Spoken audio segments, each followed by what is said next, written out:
in Vance, thanks for coming from Grand Forks. Drew and I were in Fargo this morning. Doug's probably somewhere around the world here, but we're taking care of all the problems. We're all here together.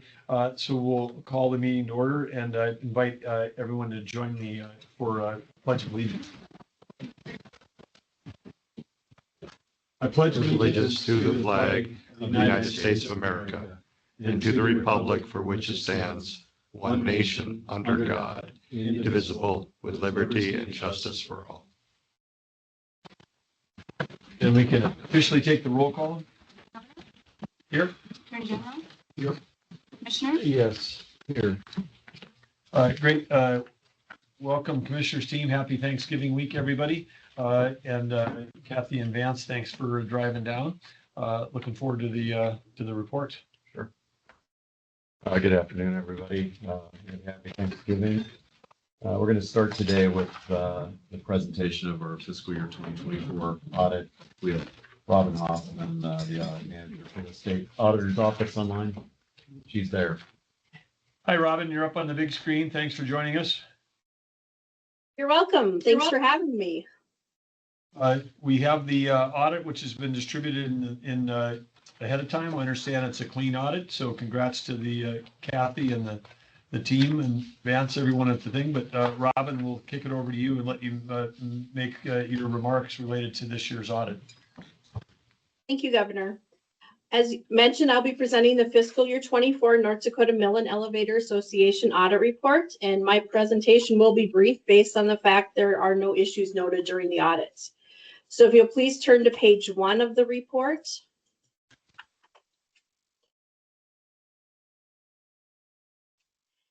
This is our independent auditor's report, which is our opinion on the financial statements and related notes to the financial statements for the year ending June 30th, 2024.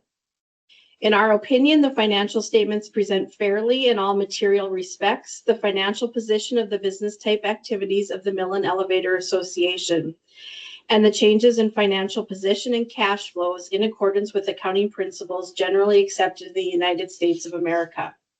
This is a clean opinion for the Mill and Elevator for fiscal year 2024. Following the opinion is the management discussion and analysis, the financial statements, and the notes to the financial statements. And I don't plan to go over these since the Mill presents these items to the Commission on a regular basis. However, if there are any questions, I'd be happy to answer them. If you'll please turn to page 44 of the report.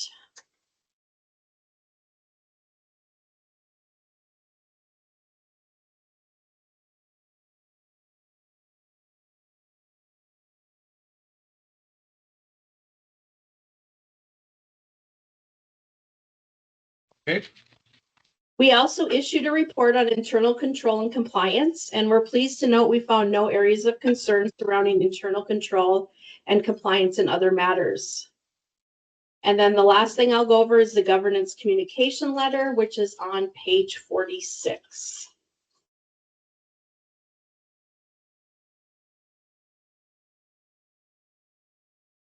The Mill does use accounting estimates for useful lives of capital assets, allowance for uncollectible receivables, and net pension and other post-employment benefit liabilities. We evaluated the key factors and assumptions used to develop these estimates and found they were reasonable in relation to the financial statements taken as a whole. We noted no difficulties in performing and completing our audits. There were no misstatements in the audit that were corrected or uncorrected. And lastly, there were no recommendations. So we want to thank Kathy, Vance, and Julie and their entire team at the Mill for all the assistance they provided during the audit. Governor Burgum and members of the Commission, this concludes my presentation on the fiscal year 2024 Mill and Elevator Audit Report. Are there any questions? Robin, thank you and your team. One question, of course, when you're running an operation where we're buying lots of grain, selling lots of grain commodities, and I know that part of your report, I'm sure, included an analysis of risk management, but it's one of the things that we regularly receive management reports on relative to our, our hedging position, because that's just one of the risks. But maybe just speak a little bit about how deeply you evaluate all forms of risk related to this business, which we know sometimes if grain elevator dust can explode. We've got risks with customers and contracts. We got risk with the market movements. We have risk with weather. Just tell us a little bit about how deep you went on the whole risk management analysis. Certainly, Governor Berger and members of the commission. When we do our audit, we do identify the significant risks as we go through. One is always the inventory, the hedging, because that is unique to the mill. So we do dive into those numbers to ensure they're correct, agreeing them to the supporting documentation. We also look a lot at accounts receivable and the customer invoices and all that whole area. We do observe inventory. We also look at the gain sharing that's unique at the mill. We do a lot of dive into payroll, that area as well, because of all the different pay rates there are with the contract and those sort of things. So does that answer your question, Governor Berger? It does, but your conclusion was that we're adequately either anticipating or insured relative to those risks? Correct. That is a correct statement. Okay. Other questions for Robin? Hearing none, then we just want to say again, thank you, Robin, to you and Auditor Josh Gallion and your whole team. Thanks for the great work you do across the state, and thanks in particular for the team that worked on the important audit for the state mill. You're welcome. Thank you. Thank you. Okay, back. Congratulations, Nance and Kathy. Another clean audit. But back to you on the rest of your report for today. Okay. Thanks, Robin. Great working with you again. I'll start with our first quarter for the fiscal year 2025 financial results. We did have a strong first quarter with profits of $5,123,000. That's versus the record first quarter profit of last year's, which was $5,546,000. Our slight decrease in profits was mainly due to reduced basis gains, which was offset partially by increased shipment volumes that we've had this year. So our shipments were 4,564,000 hundredweights for the quarter. That's up 7.3% from last year's first quarter shipments of 4,253,000 hundredweights. And that is a new record for the first quarter. About 92% of our shipments continue to be spring wheat, and 8% were durum. Bag and tote shipments for the quarter were up 10% at 739,000 hundredweights.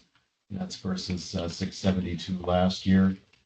Strong demand from our distributors and strong demand from our retail customers. Family flour shipments, our retail is up 12% again to 143,000 hundredweights due to continued strong demand there on our own brands and our private label customers. We shipped 36,104 hundredweights of organic product for the quarter, and that's up from 24,539 last year, so that's up nicely. Total wheat purchase for the first quarter was 9,634,000 bushels. That's versus 9,318,000 bushels last year. On business discussion and outlook, first quarter sales were 118,548. That's versus 127,888 last year. And again, although shipments were up, sales dollars were down due to the lower average wheat prices we are seeing compared to last year. The average for the first quarter was wheat prices are down like $1.69 on the average. $1.76. That was close. First quarter operating costs were 9.2%, up 9.2% at $12,707,000. That's versus $11,641,000 last year. But operating costs per hundredweight of production were up 2.9% at $282 versus last year at $274 for the same reason.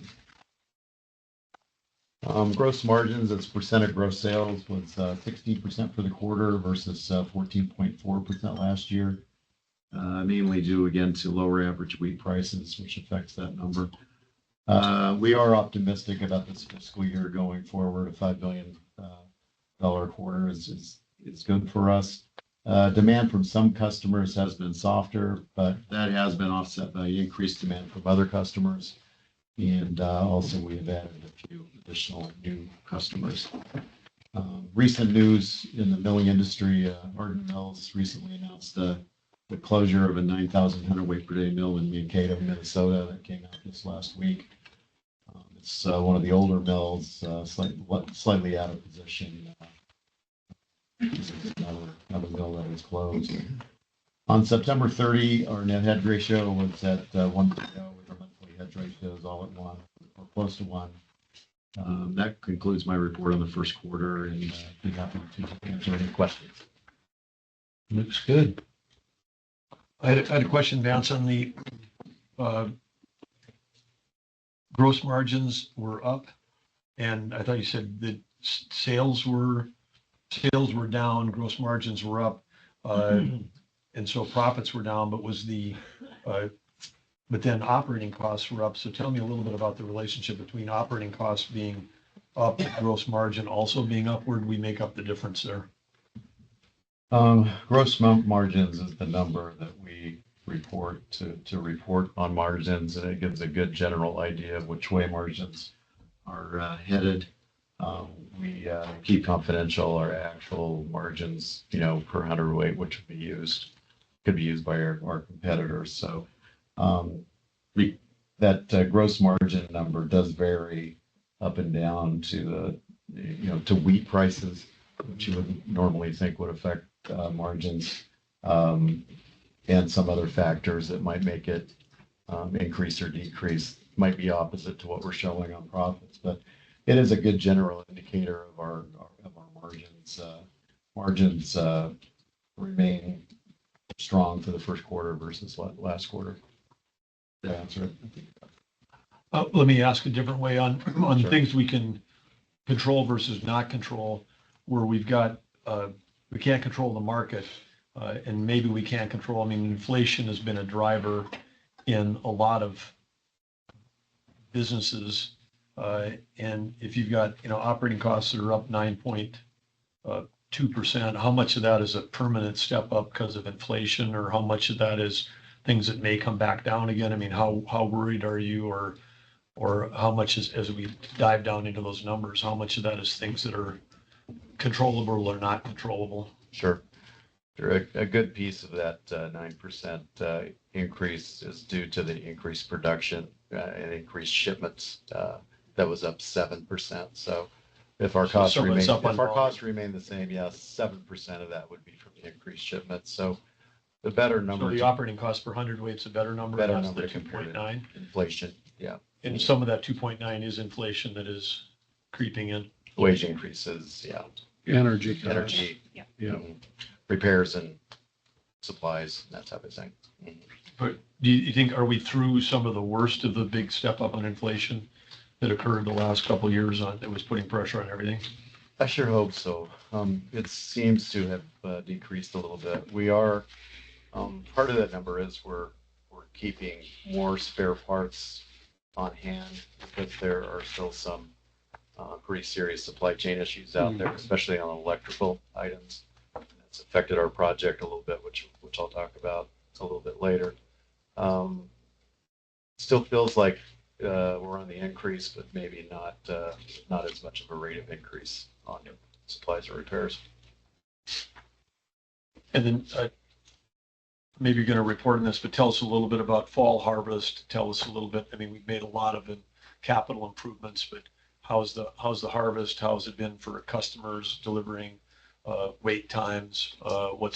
Sure. What's the quality of the crop looking like?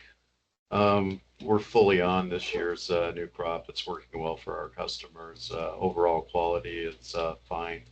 It was a lower protein year, right around 0.5% lower than what we saw last year, maybe a little bit more than that. So we have had to make some adjustments to depending on the customers that we're talking about, which flour we're doing and the products they make. We've had to make a number of adjustments to adjust to this year's crop because of lower protein. But we're through that. We're fully on this year's new crop.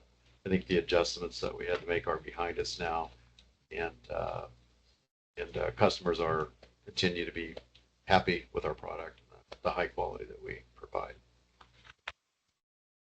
That makes sense. And in terms of pulling that crop in, I mean, there's been so much on-farm storage that's been built and being built, a lot of that driven by, the shift in, at least in North Dakota, growers growing more corn. And I see, I'm sure Doug does too, there's a lot of corn piled on the ground around the state right now. What's that on-farm storage getting displaced? That used to go to wheat or durum that's going to corn. I mean, are we pulling more stuff in at the time of harvest? I mean, just tell a little bit about storage and sort of fall harvest flows, and because it's not just what we in elevators are building. Like I said, some of these farmers have got the ability to store 2 years of crop now, and it's like a bank. I mean, it's just sitting out there, and is it moving or not moving? Is it moving towards us? So tell us about the changing dynamics there. I would say that some of the on-farm storage has been displaced by the increased corn acres, the increased soybeans, canola, what have you. There's still a lot of farm storage out there being used for wheat. There's quite a bit being stored on the farm, which is necessary because a lot of the elevators fill up and they can actually take it from the farms slower over a longer period of time during the crop year. So we do see a little bit of that. Carryover of last year's crop was obviously pretty good, but so I'm sure there's still some old crop being coming out farm storage and elevator storage being blended in with some of our new crop wheat, but not very much. I mean, they empty their bins for the next year's crop for the most part, and store what they can.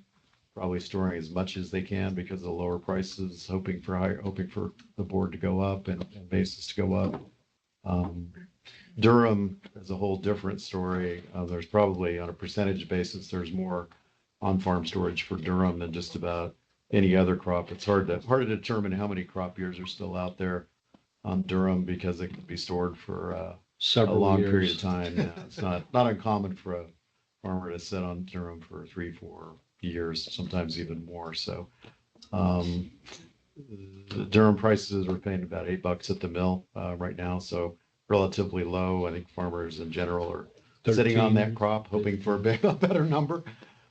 But at the same time, with all of that, we haven't. I wouldn't say that we're having supply issues on wheat. The basis may be propped up a little bit to drive that wheat and durum out of the bins, versus times 20 years ago when there was less farm storage. But we're still able to make that happen out there. Still receiving most of our grain by truck. We've done a fair amount of rail cars from further out west.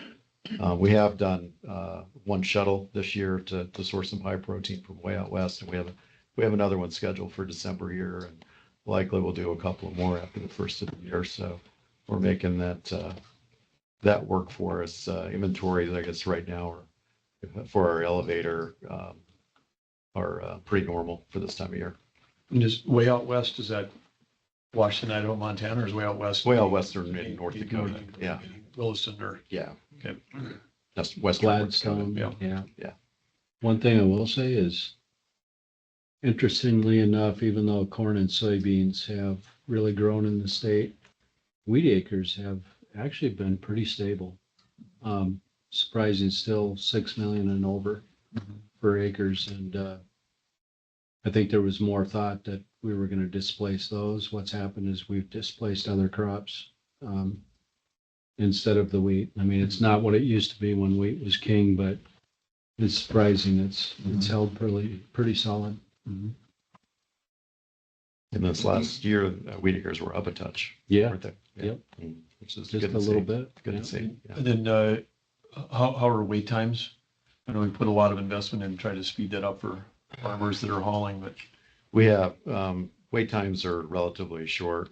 It's pretty rare for us to ever go past 3 p.m. to work the line down.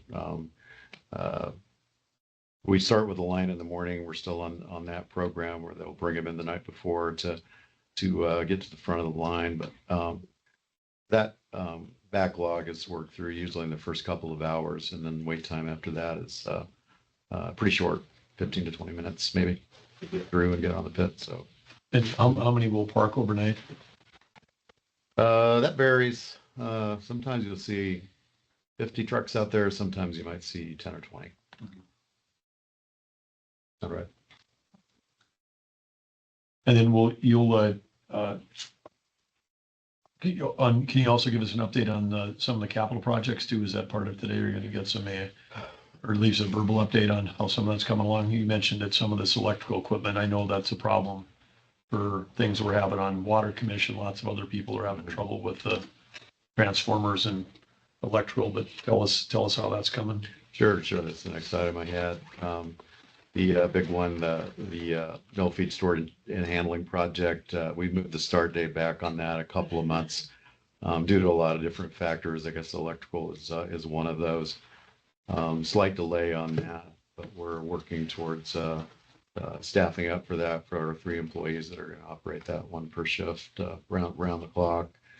We expect to be putting mids off of some of the mills. It'll be a gradual transition sometime around the end of January. It could be moved back into February. So very, very close to having that one finished, and it's coming together in a pretty nice way. I think we have $36 million of current projects spending that we're working towards. So we've got a long list of smaller projects, but we have actually been able to work some of those projects into the fall schedule here, which we normally can't do. We put in a couple of sifters here a couple of weeks ago. Had a mill down for a couple of days there, and we plan on continuing to hit those smaller projects as we work our way through the fiscal year. Easier to get them done when we normally would slow down a little bit after the first of the year as our demand usually backs off. But good projects, good progress on our smaller projects as well. A key one is the generator project, because to have full reliability, we need that generator installed for the new storage and handling facility for the mids. So we're in the process of moving those generators around and getting those hooked up kind of as we speak. So good progress there as well.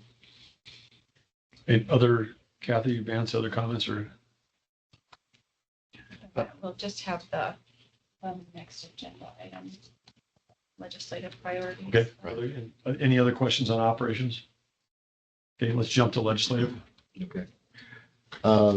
Yeah, we do not have any other bills that we're working towards or sponsoring other than our budget bill. This is the budget that Kathy did the work on putting together. So I'll let her go through the highlight of our budget assumptions. Sure. So for the budget bill for this upcoming biennium, starting with the appropriation from the 23-25 number, which was $101,365,000.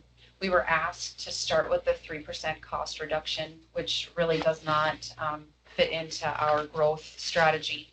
So we would be asking, obviously, for all of that $3,050,000 back.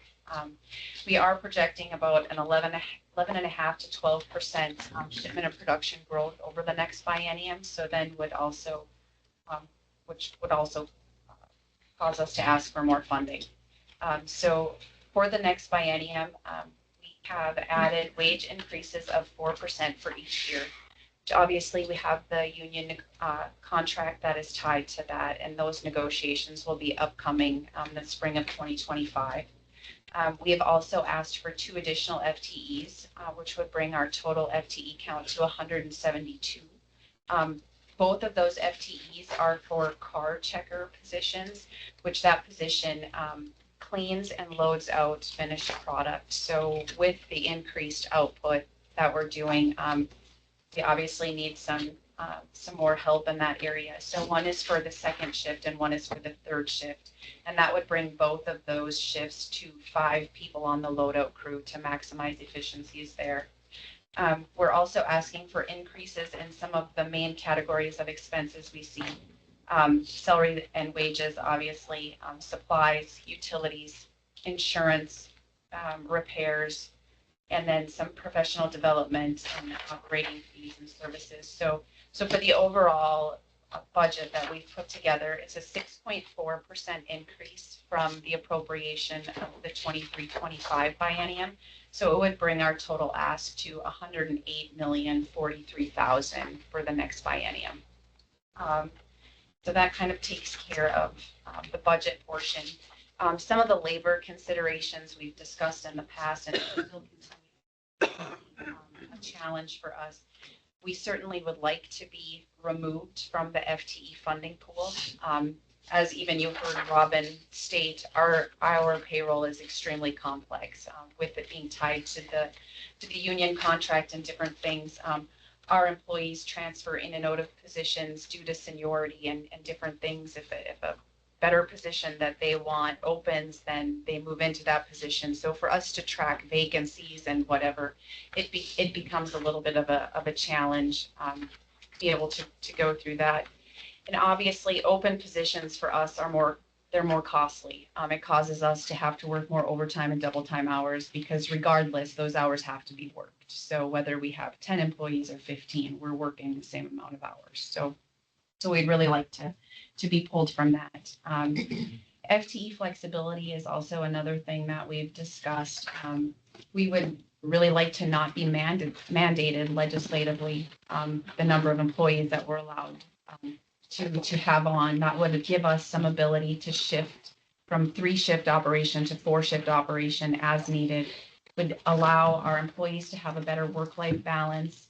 And obviously we operate for profit. So as a management team, we're going to do whatever we need to do to maximize our profit potential from the labor standpoint. And then wage increases. We will obviously be negotiating with the union. So we're not sure where that's going to end up. But if we're tied to the legislative increases, that could pose a little bit of an issue for us. And then our next main item would be the transfers. We've talked about this in the past as well. We really, as a management team, feel a 25% transfer rate would better align with allowing us to continue our strategy for growth and maximizing our cash, our cash and cash flow, and get some of our debt paid down. Currently, we have our operating line, which is at 5.78% interest. We also have term debt at 2.5% interest, and then the construction note that we have out on the MIDS facility at 3% interest. So we would like to kind of work hard to kind of get some of that debt paid down, but also be able to continue to grow our business and see the results that are expected of us. I'll just comment on a number of those things. First of all, thank you for your articulate description of all the problems associated with the FTE pool. There's full concurrence with the governor's office and with everybody in OMB. That was not a creation late in the last legislative session. We've been consistent and I hopefully articulate with legislative leaders about all the problems that the FTE pool has created.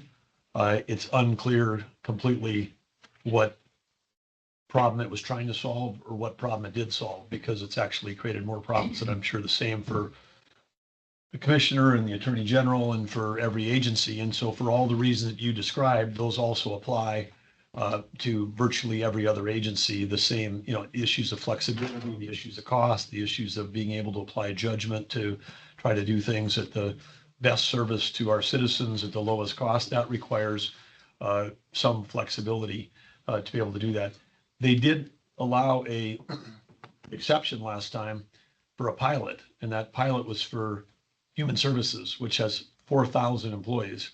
And turns out that in the pilot, where they had no FTE requirements, that they didn't go out and hire an extra 1,000 people they didn't need, and they didn't, get rid of 1,000 people that we do need. They actually filled to the need they have. So the recommendation for the budget is that there's going to be a salary line with flexibility and fungibility. And we'll keep fighting for that. And every agency and the mill and everybody should just go in and keep telling that story, because it doesn't really solve a problem. I think they were trying to solve a cash management issue uh, because they were worried about allocating FTEs and then people not filling them, and then somehow that was distorting the budget process. But we can, if that's the problem we're trying to solve, some of that relates specifically to cash management, appropriating dollars that don't get spent was the concern. The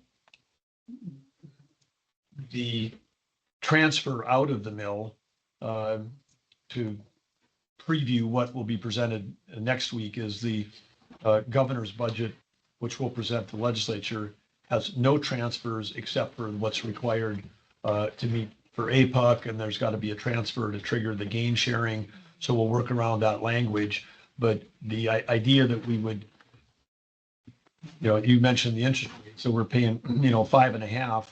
If we take that out, transfer it back, and then it ends up in carryover because the general fund's got a lot of money in it, SIF's got a lot of money in it, then that money gets deposited at the bank and it earns less than what you're paying in interest. So we're actually taking, from a cash management standpoint, taking money that you could use to pay down something and we're depositing it and earning a number that's less. And that's not good cash management. I mean, it's exactly the opposite. So our recommendation is to leave the dollars in the mill and let the mill manage that. Now, the mill may decide that if you got some 2% term debt, that was a bargain, and kudos to my fellow commissioners for us moving, because I don't think there was ever term debt till in recent years, and we pushed for that. We got it done at a low interest rate, and that's allowed you to begin projects before the inflationary period, and it allowed you to basically have free money, because I say free because that the interest rate you were paying was less than the inflation rate. Yeah. So that was a super smart move, and so kudos to this team for getting that done. So anyway, we're trying to approach this with sound business principles, and that's what you've articulated, Kathy, and that's what we'll be driving in the in the budget. It doesn't make any sense to use the mill as an ATM when there's the use of it is when you've got uses that produce high ROI and the other uses produce low ROI. So I think we've got alignment there. Anybody else want to add to that, or? Yeah, and I would just say, I agree 100%. Maybe just language that says there isn't a mandatory 50% comes out, goes into the general fund, that it's at the discretion of the legislature if they need it, would probably be something more in line. The other thing I would mention, and correct me if I'm wrong, but as long as I've been here, when you're talking about an appropriation as a budget item for the state mill, the state of North Dakota isn't appropriating any money. We're seeking authority. And I think we need to say that because the public and others seem to think, oh, the state of North Dakota is appropriating money to run the place. Yep. No, we're just asking for the authority to run it internally with our own funds. Correct, and we do make that point very clear when we speak to the Legislative Assembly, because I think some of them even are Yes. not necessarily clear that we're special funds. We're asking to use our own generated revenue to fund Like our any business. business would. Right. Yes, yeah, And So that's, I think this is a really important point. So even for today, when the numbers that you were describing, we should just be clear, is not an appropriation. There's no checks being written by the legislator to the state mill. This is the authority for you to use the revenue that you generate from the Exactly. operations of the mill back in. So correct. Yeah. Yes. because some have said, well, we need to get something back out of it because we're putting all this money into it. You're not appropriating anything into it. You're just taking from it. And it's an asset that actually earns money. So, yeah, I just wanted to stress that again because I know people are going to be listening to it. Dave does a good job. We got teams going, so everybody's aware. It's authority. We'll do what we can to work toward that Yeah. as we go through the session there. Thank you. That's great all I point, had to great say. point. Okay, anything else? Just a heads up that we're making some progress on that email expansion that we talked about last time. The next time we come over, we'll have a project for engineering for that expansion project, which will allow us to continue to grow the business. Probably be connected to the additional floor that we need to add to the AB mill building. Will be part of that to have room where we're going to need that. So, which we already have engineering money for. And then another small project that will bring you on. We're planning to do 100% of our roll corrugating. We need a few more pieces of equipment there, but just wanted to give you a heads up on that. Other than that, that's all we have for today. Great, thank you. Okay. Thanks a lot. Thanks. Happy Thanksgiving. Drive safe. Happy Thanksgiving. Happy Thanksgiving. Housing and Finance up next.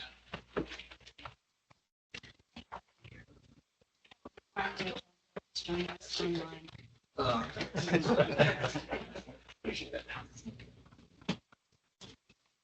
Actually,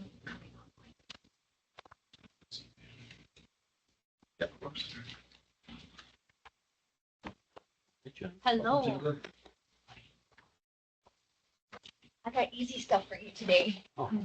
Like that, we need it. You're welcome. Been a long week already.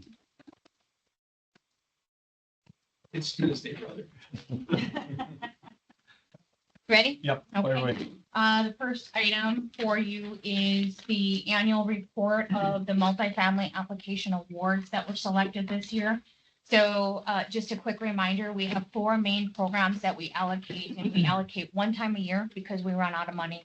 So it's just a one-time funding round. It's very competitive. The 4 programs are the Low Income Housing Tax Credit, the Home Investment Partnership Program, which is HUD funded, the Housing Trust Fund, which is HUD, and then the Housing Incentive Fund, which is our legislative appropriation.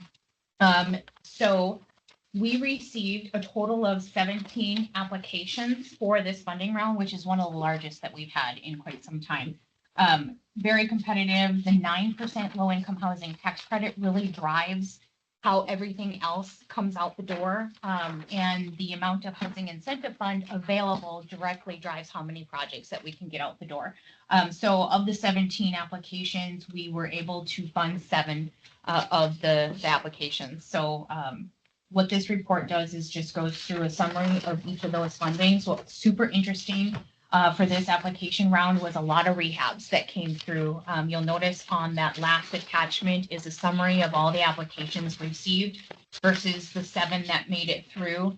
5 of them were acquisition rehabs, and then 2 of them were new construction. We're finding that the new construction costs are far outpacing what funding is available, and so that's really driving forward what we can fund. But for what it's worth, the rehabs that we are doing are all really worthy preservation projects, meaning that they're existing affordable housing complexes that are due to expire soon with their affordability period, and which also means our oversight would go away. So now every one of these rehabs that we're funding is actually recommitting for another 30 years in our program. So it's a good cause to have that balance. Some other things that we balance with our allocation plans is we want to fund a combination of family and senior housing, because the 3-bedroom plus for families is important and it's lacking in most of our urban communities especially. But we also know that the population is increasing in 55 and older. So we kind of have to balance that as we look for funding. So the successful applications, Riverside Cottages is actually a forward commitment from last year. So it was 3 phases that were funded last year, and we had to fund an additional $300,000 from this year's credit authority in order to make that work. That's in Jamestown. That's in Jamestown. Yep. It's going to be a real nice project, 150 units total. It is currently at 168, but they're going to do some adjusting of the 1-bedrooms to create some 2- and 3-bedroom units, which I think will be appropriate for that community. Absolutely. So that's a good project, and it's also kind of getting legs to begin that rehabs and get to closing here. The next project is Wild Rose Senior Housing, which is an acquisition rehab of a 48-unit project in Minot. This particular property is currently a general occupancy, but it is going to be converted into senior housing. And it's really, if you look at the picture on that page right after Riverside, yep, there you go. That picture really shows how There's no stairs. It's all single entry. It's just prime 55 and older type of housing. So it'll be a great rehab project. One of the things that through the 11-month housing study we did is the shortage of single level housing in North Dakota. I mean, the ban for 55 and older and 65 and older, and they don't have it. So then they don't move out of their house that they raised their 3 kids in. And then the families that are looking for a 3-bedroom, there's not enough circulation in our housing. So one way to actually create more opportunity for families is to create opportunities for people to downsize into an environment that doesn't have the challenges of stairs and other stuff. So there's secondary effects beyond our investments here that are helping. Anybody that moves in here is likely moving from someplace that is Available to a family. available, and then right now unaffordable if it's built new. Because the differential between used and new is 30 or 40%. And that's the difference between some people actually, hey, I can take a job in North Dakota and move my family there or not. So we've got to get our used, existing stock back in the market. And one way we do that is projects like this. Yep, absolutely. And all You their just gave me a bonus. flashback to talking to you about parking meters like 10 years ago, before you even thought about running for governor. There's actually a link there. It's not I know. completely I know. untangential. It's about using more spaces more often creates more retail I sales. understand. You know, I told you, it reminded me of Yeah. that conversation. and that parking spot belongs to the government. The government should be maximizing its use. Okay, so. Why did I say anything? I don't know.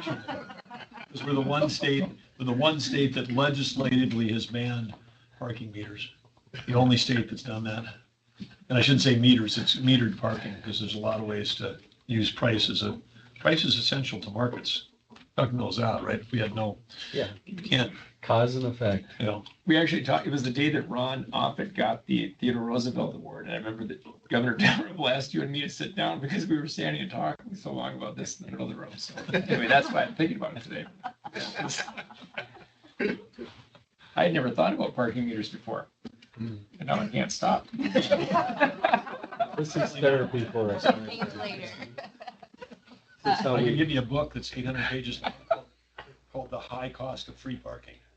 Please don't. And it's got all of the economic analysis behind I gave you the. I've accepted everything you've told me on this subject. I don't need the book. time to go get it. Moving on to the next project is a Pleasant Valley Apartments, which is another acquisition rehab of a Section 8 project in Dickinson. So originally constructed in 78 and 81, it's well past its time for a needed rehab, so it'll be a good preservation project. Another project that came through is Jewel City 2, which is kind of a phase 2 of a USDA rural development housing in Rolla. This one is 7 units and it was built in 1996. It's all 1 bedrooms with a common area, laundry facilities. So that is going to undergo a rehabilitation. Another allocation that we had to award is for Turtle Mountain Housing Authority's Veterans Village, which the name isn't really too fitting. It's not necessarily for veterans, but I think the proximity of its location to the Turtle Mountain Housing Authority and some other funding that's going into it is why it's getting that name. But it's a 20-unit apartment complex that will be funded with a combination of NAHASDA funds to stabilize the rents for individuals there so that they pay no more than 30% of their income towards rent. Eagle Court Phase 1 is a new construction of 36 units in Minot. What's interesting about Eagle Court is that it's actually a reposition project. So the Minot Housing Authority has 40 single-family houses throughout Minot that are a part of their public housing portfolio. And the federal government has requested our housing authorities to consider ways to reposition public housing out of public housing into something else like Section 8. So that the rental assistance is funded differently than through the capital funds of public housing. What Minot has discovered is that their single-family public housing units are needing some rehab and probably more rehab than necessary to continue to rent them.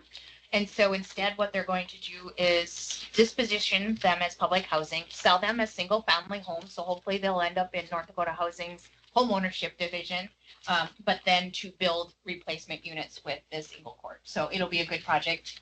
And one of, I think, 6 projects for public housing repositioning that are left to do in our state, and then we'll kind of be done with that. And is Beyond Shelter, is they're operating statewide or beyond or region-wide? Are they just in North Dakota or? Beyond Shelter does have some projects in South Dakota and Minnesota, but primarily North Dakota business, Where are they based out of? Fargo. Yep.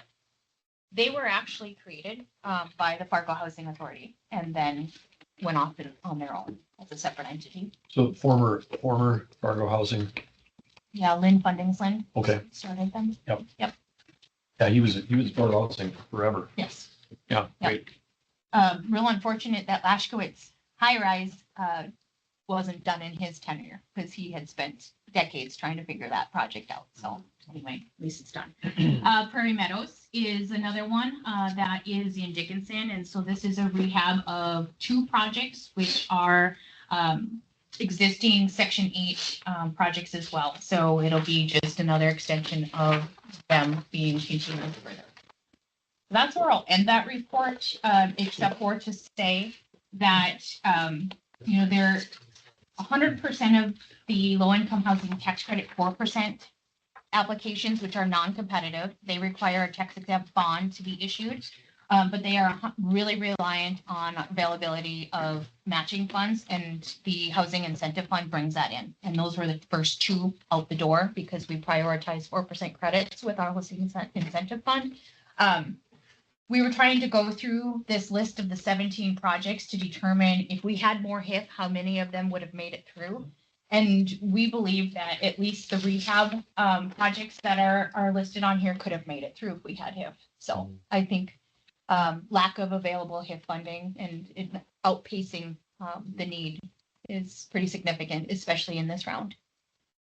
You answered the question I was going to ask next, which was how many more on the list could we have gotten to, but we weren't constrained. And do you have a number? I mean, how, remind us what HIF, the size of HIF was in terms of its appropriation and Yes. how fast we burned through it, and what would be a number, if you had an ideal number to be able to solve some of the housing issues we have in North Dakota, how big would HIF have to be? So to answer your first question is we had 12 million set aside for Housing Incentive Fund multifamily, and then 1.7 million went for single family development. So that $12 million, 7.7 went out the door last application round, and then the 4.9 was out this round. So gone, all gone. All gone. Yep, 100% of our HIF is committed now. So we had $8.2 million requested in this funding round, which was double what was available. So how much could we do? For what it's worth, we were oversubscribed by all of these projects by $36 million. And so if we had at least $50 million of HIF, most of these could probably get through. A lot of these are relying 100% on the 9% low-income housing tax credit, and that driver is pretty stagnant. So if we had more 9% credits, we could get more projects done as well. But we can also open more doors by having more available and consistent HIF for our developers to consider a 4% tax credit application, because they have that guaranteed gap filler that they need. So it's hard to really give you a crystal ball of what that would look like, but there's ways for us to incentivize people to think about the 4% tax credits first. And then if they can't get it done, come in for a 9%. There's other states that say you have to try a 4% deal first and then come back in. So there's other things we can do to push it further. And part of that is if the fund is small and they know it's going to expire, then some people don't even work up the numbers and propose. Yes. And try to do the underwriting on a project because they don't know if there's going to be a stable source there. Yep. So I guess the sum of all that is it's the demand signal is bigger than what we're seeing. And we know that from the time we did in the housing, that the demand for housing and different forms of these housing is much stronger than what may be showing up in in the marketplace. That's 100% because you'll notice here that there's very few rural applications that were submitted because most of those projects need more time to come together and figure out how they're going to fund and who's going to do that work. If we had a stable HIF amount that we could say, here's for rural communities to apply for, we carved that out separately from our urban communities so that they had more time to utilize it. That's the beauty of HIF is that flexibility to say, okay, we'll put this aside for you guys over here. Take your time, come in and get it and put it together. And the rural aspect, the other thing we learned too, is because when you don't have the opportunity to fund these projects, then if someone's got a contracting operation in a rural community, they're doing all their work in one of the metros because they have more work, they can be more consistent, they can hire people, they do all that. So then when you do have a project that comes along in a small community, then when they bid it, they go back to the small community and they go, hey, well, we'll do it, but we got to charge you 30% more because we've got to relocate everybody and whatever. So there's literally, we've got some communities that actually then had projects, but they couldn't, the labor shortage wasn't available. And labor and the pricing of it in terms of where that labor was located. So we got a number of things we're trying to fix, but that's all. We announced some of that last week and some of that will go into the budget. Yes. To the governor's earlier point about more of a robust rotation out of existing homes, I think of sort of what used to be the heart of South Fargo and the Lincoln Elementary area where I grew up. There are all sorts of modestly sized homes that no longer have kids. It's just so different from when I was growing up around there. It's interesting. Has there ever been a proposal of some kind to incentivize for people that, hey, be thinking about other, or is it as simple as there's just not a place for people to move there? It's just them, just a couple left now. I mean, the area I'm talking about, there are all sorts of perfectly sized and would be priced homes for people. Many, many, many, many blocks of them. But you just wonder why don't they have an incentive we incentivize a lot of things. I'm just curious about it because boy, you have a lot of opportunities for families and then you got schools nearby, you get the whole thing. But they're underutilized neighborhoods. We had kids swarming like locusts when I was a kid growing up on Park Drive, and now there's a few little kids around there. It's sort of interesting to think about. But I don't recall there ever being a proposal of some kind. I think the only thing is having the available 55 and older community. Yeah, for them to go, they gotta have someplace to go. You can somewhere shake to them go. out of a tree, but, Yeah.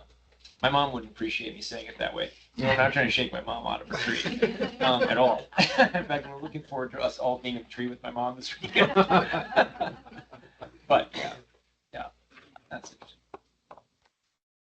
Okay, thanks, Jennifer. Anything on that? No, Good? but, Okay. but anyway, appreciate, I know that it's always challenging when you have, 17 applicants for 7, you've got to, tell 7 people yes and 10 people no, but appreciate the thoroughness that you go through these applications and the integrity in which you apply the program. So thank you. Thank you. Yeah, we have a great team who works very diligently to be timely on our response times too, Yep.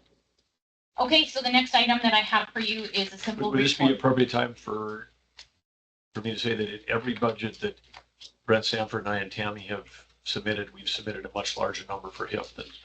That is a good timing. Okay, I'll Yeah. just, I'm running out of shots to throw these in. Get that on the record. This wasn't a new idea that HIF would be really helpful. In the 12 years of HIP, we have never not been oversubscribed for what that's worth. Yep. So the next thing is the authorizing declarations of intent to issue multifamily revenue bonds. So this pairs with the Riverside Cottages Gardenet in Jamestown. The part where we have to issue tax exempt bonds on that phase in order for them to access the 4% credits is starting to move forward. They're looking at an $11.8 million issuance. And so we issue an intent resolution, which allows their clock to start ticking as far as expenditures to be eligible to be paid for by the tax exempt bonds. So we anticipate closing to happen in first quarter of next year. This does not bind us to anything, just says that we are considering issuing. That's all I have on that. Okay. And then the last item is Dave's item, who cannot be here today, but he is presenting our 2025 legislative proposal, which has to do with the Housing Incentive Fund in Family and the North Dakota Homeless Grant. So for background, the North Dakota Homeless Grant was an appropriation to the North Dakota Department of Commerce Division of Community Services administered that program because our agency had the Continuum of Care Coordinator. And we have other HUD programs like the Home Program and the Housing Trust Fund. It was determined that the Emergency Solutions Grant and the North Dakota Homeless Grant made sense to be transferred to our agency. The North Dakota Homeless Grant has similar purposes to what is already in existence in the Housing Incentive Fund. And so what the proposal is that for administrative purposes, the appropriation of the North to the language in the Housing Incentive Fund appropriation. And so what they provided here was what that language could look like that allows a dollar amount to be determined to fit that use of the North Dakota Homeless Grant, which for purposes of the Housing Incentive Fund is Section E, which is rental assistance, emergency assistance, barrier mitigation, or services designated to prevent and end homelessness, which is exactly what our funds are used for with the North Dakota Homeless Grant. So this is really going to be providing us some flexibility, but it also will have some accountability added to it because the Housing Incentive Fund requires us to report to the budget section at each interim budget where the North Dakota Homeless Grant has no reporting. So this will allow people to see what we're using that appropriation for. So that's it. Any questions? Yep, good switch. Supported. Yep. Okay, any other questions for Jennifer? Happy Thanksgiving to you. You as well. Same to Dave and the rest of the team. Thank you. Thank you. Okay. Thanks.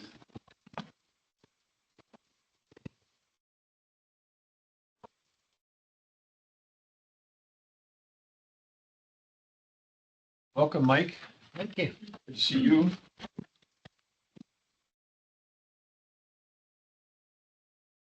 Good to see you all. Thank you.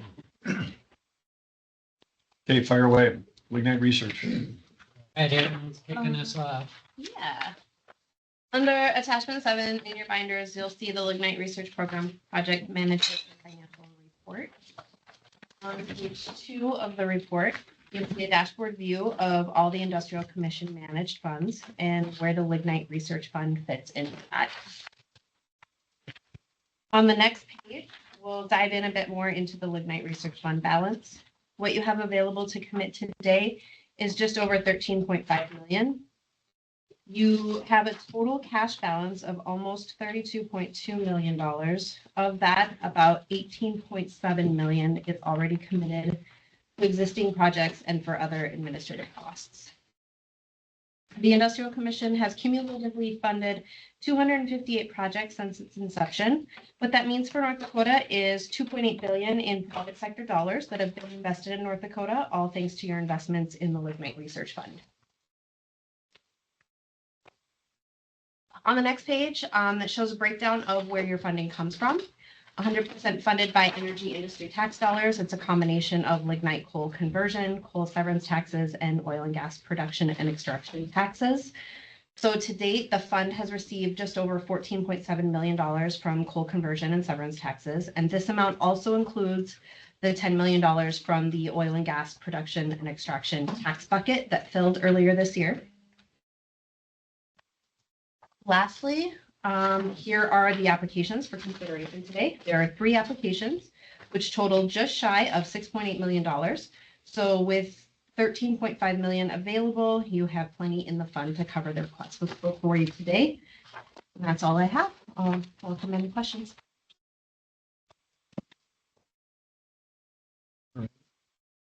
Thank you. Thank you. Thank you very much, Aaron.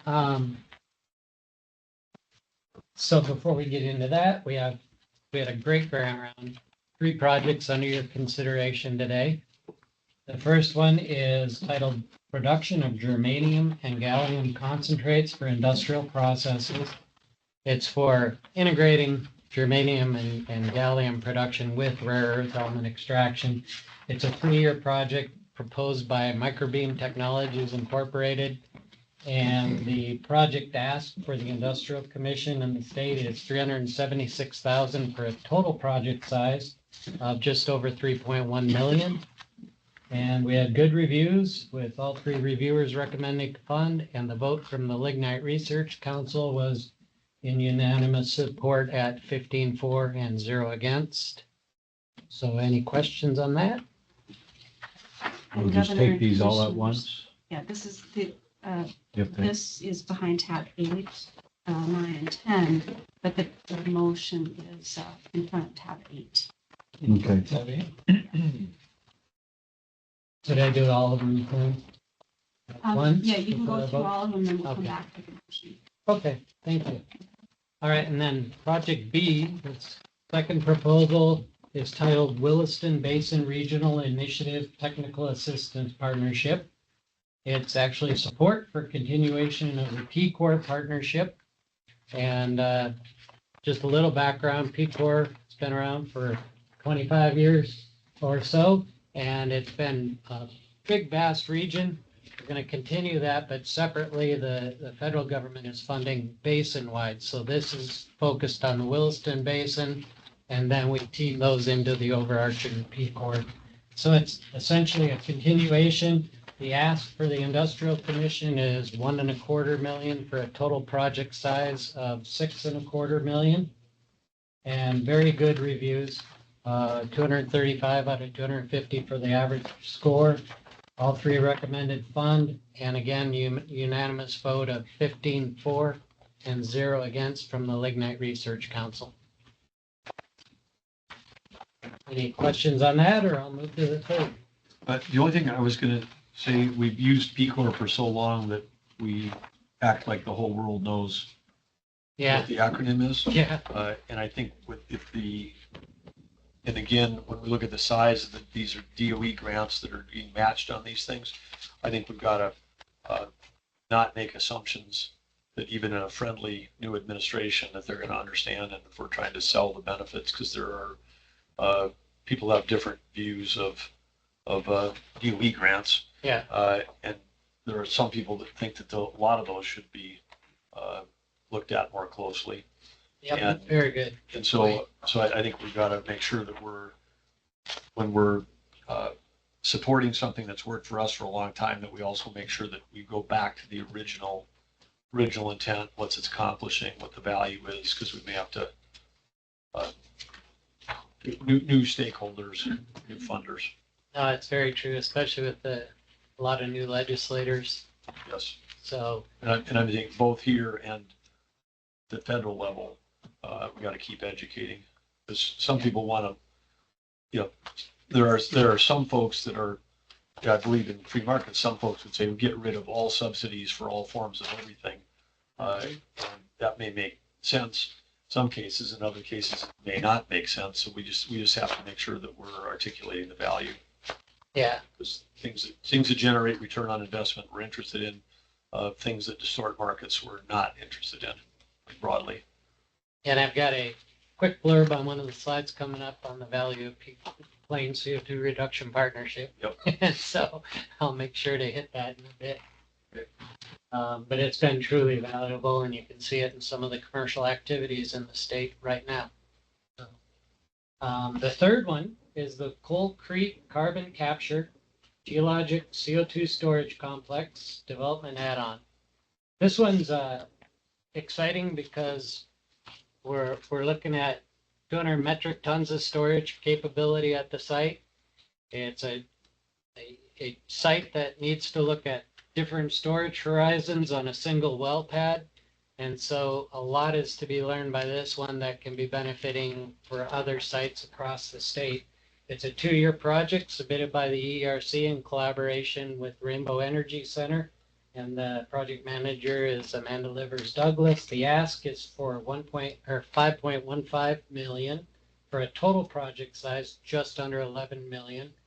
And again, very good recommendations and scores from the technical reviewers with a unanimous vote of 14-4 from the Lignite Research Council and 0 against. So if you have any questions on that, I see we have both Charlie and Jessica available. The projects look, Charlie, Jessica, you want to join us? Feel free. don't talk me out of my motion now, so. Because I was just about ready to make. Took me a lot of years to learn that.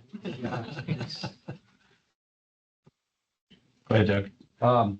So I was gonna move the 3 projects. They all look good. There is some exciting stuff that's coming out of this, and we can learn a lot from it, and it can help industry grow and be more efficient, better at it. Second. Motion second. Agree on 3 great projects on the Coal Creek. You're saying we can learn more for North Dakota. I think we can learn more for the country and the world. Yep. Oh, yeah. Around this, Yeah. this is the leading edge stuff. And Charlie, anything you want to say? Jessica, anything on the? I think from the Coal Creek project, it's really exciting because most of the storage projects are targeting a single formation. The idea here is stacked storage. So utilizing the great geologic column we have in North Dakota and targeting potentially 5 different vertical horizons. So you minimize where the CO2 is and maximize the use of your footprint. It's the way that project should be thought of going forward. And give us a little bit on the depths of some of these layers and how much capacity, because I know that we have a previously determined enormous amount of capacity for CO2 storage in North Dakota, another geologic gift, but tell us what you've learned on these potentially multiple vertical layers of storage. Yeah, this was a project I actually had the privilege to work on more than a decade ago. We called it the Washburn study at the time, and we actually looked at 6 vertical horizons at Coal Creek site and then a 50-mile radius around that. And the storage, I don't have the number in front of me, but it's absolutely enormous. The thing with North Dakota's geology is we've been targeting the Broom Creek Formation, which is a sandstone horizon. It only exists in about the south west corner of the state. But we know the Williston Basin is a lot bigger than that, and most of those other horizons are carbonate reservoirs. And the reason that's important and the reason it's such a vast possibility for us is most of our production before the Bakken of oil and gas came out of the Madison Formation. It is a carbonate reservoir. More than 1 billion barrels of oil, our first billion, came out of those carbonates. When you think about storing billions of barrels of oil for millions and millions of years, those are ideal targets to store CO2. So now we're going to really investigate how we can utilize those carbonate reservoirs as well as our sandstone targets that you have already permitted projects into those sandstones. So you're going to open up a whole new part of our subsurface estate for the people of North Dakota to utilize. In this research about the carbonate is exactly what we've talked about in this meeting many times in discussions led by Lynn Helms, which is that we don't have enough CO2 for enhanced oil recovery. And I would think if you can put CO2 back into those layers, aren't you then pressurizing that field for the additional production of potentially, like we've already seen proven, to have carbon negative barrels of oil coming out of North Dakota? Governor, very good point. We have been assessing these carbonates where the oil exists now, and we believe that you could produce over 1 billion barrels of oil from those carbonate reservoirs the Madison and the Red River, where we're currently doing it in Bowman County. Those are all carbonates. Bowman County, where we're doing it now, is a carbonate reservoir as well. That's where Denbury, now Exxon, is doing enhanced oil recovery. So there is more than 1 billion barrels of EOR, enhanced oil recovery potential, with way more than 1 billion barrels of CO2 storage potential there as well. In the case of Coal Creek Station, there is not oil and gas right there, but there are those carbonate geology that is very excellent for CO2 storage. So when we think about a business case scenario, having both a dedicated storage site like what we have at Coal Creek, and then optionality to go to enhanced oil recovery in the future, not too distant future, hopefully. It's a really good place for the state, for Rainbow, for everybody involved. Great. Any we want to say on behalf of We're just Coal Creek? really excited to be on the front of the cutting edge of this type of technology. And EERC has been such a great partner with us. We've got our carbon storage project going, which is what we're here for today, but we also have a capture side of things moving along. And so we're working through the technology details to make sure that it's a right fit for Coal Creek Station, working with our community members to make sure that these projects are something that they're wanting in their communities. And we're just really excited to be working on them. So thank you for the support. Great. Any other questions, comments? Go ahead, Charlie. Mayor, if I could switch over to the Plains CO2 Reduction Partnership Program. You talked about asking us to remind, when we talk about it, the continued value to the people and the investment. That project has been going since 2003. It started off as characterization. Do we have storage? Where would we have CO2 capture potential? Into pilot projects, and that was in the 2005 to 7 timeframe. Moving into demos where we actually injected more than first million tons with Denbury at the time. Can we do it? Can we monitor it? See that it's safe? We've proven that we can do it safely. Now we're into the commercial phase where you see Red Trail, Blue Flint, executing CO2 injection projects, Denbury Exxon in Bowman County, commercial projects now. So this part is about what are the barriers to wide scale commercial deployment, and that's where we are today. It's not testing the new tool. It's what are the things that we need to knock out of the way so that we can make sure we have safe, permanent geologic storage and commercial deployment of it. Great. My motion still stands. They didn't talk me out. If there are no more questions or comments, we'll call for the vote. Commissioner, Yes. Attorney General, Yes. Governor, Yes. Motion carries. Just to, Mike, Charlie, everybody, ERC that's been working on this for 20 years, I think one of the proof points that ought to be included in your timeline is the sale of Red Trail. Because I think as Commissioner of Ag knows, if there was ever a demonstration of the value of CO2 storage, because haven't seen every number, but I understand the multiple at which that was sold for relative to the size of production. It could have been the largest premium sale of an ethanol plant in the United States ever. And it's all because they have the ability to sell low carbon fuels into markets where people want to pay a premium for low carbon fuels. And we believe in markets in North Dakota. And so if the markets are demanding it and we can provide it, and other people can't, then that's something we should do. But that, there was farmers that came together, took a risk, invested in building that plant outside of corn country. I mean, building it in Richardson, North Dakota, you got to ship the corn in. But they were sitting right on top of that CO2 storage, and it led to a premium. And that's a story that we just have to tell over and as you guys are telling your stories, because there's real value creation here for North Dakotans that's occurring. And we can just keep repeating that over and over again going forward. So, but that wouldn't have been possible for us three to permit that site and to have the storage for that site if we hadn't had the decades of work, including DEQ and DMR and others that got out from underneath the federal. I mean, to get us to be the first state that could actually permit a well. I mean, success has 1,000 parents, and there's a lot of people that helped, create the scenario that allows that success to happen with Red Trail. And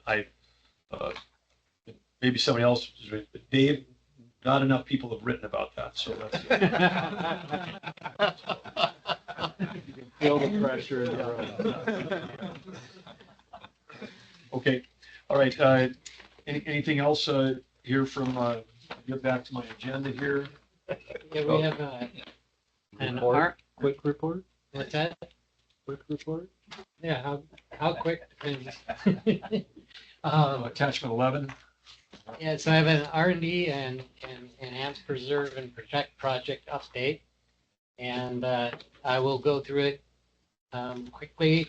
I apologize in advance because it's condensed, but anywhere you want more detail. It's a great read. Yeah. So one of the projects that I just reviewed, the final report, was 1,300 pages, and I'm condensing many of them into this. And so, but before we get going, I just want to thank you for all the support on this. It's just the epitome of a state industry partnership. Aaron went through the funding, and again, it's from the history. It's been using some of those coal excise and coal use taxes to put back into this, a small portion of it to put back into this investment. And as we've talked, it's paid off big time. So thank you for that continued support and that. And in addition to that, we talked about the pot of money from Project Prairie Dog that allows the technologies that go beyond that base program and get close to commercialization to be funded under the advanced energy technology for a first of a kind pre-commercial demonstration.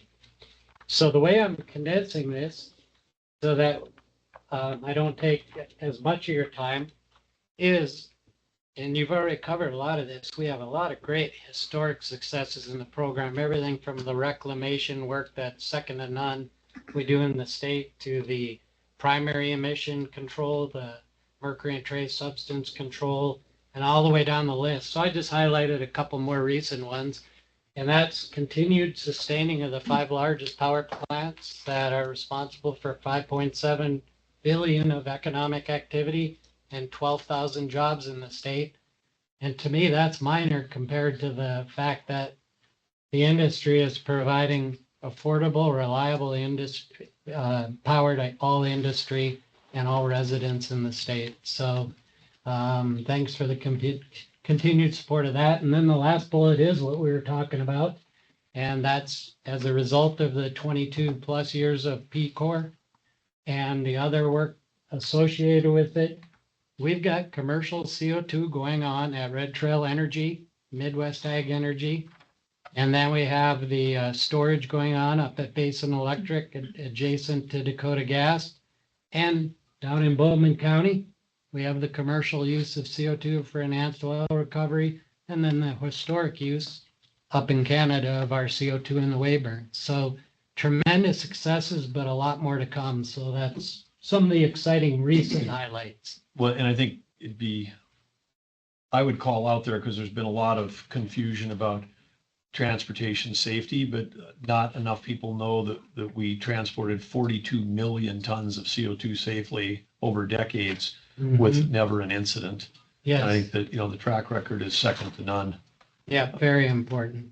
There's a lot of misinformation out there, and that's another aspect of not only P-Corps, but all these projects, is to get the facts out there.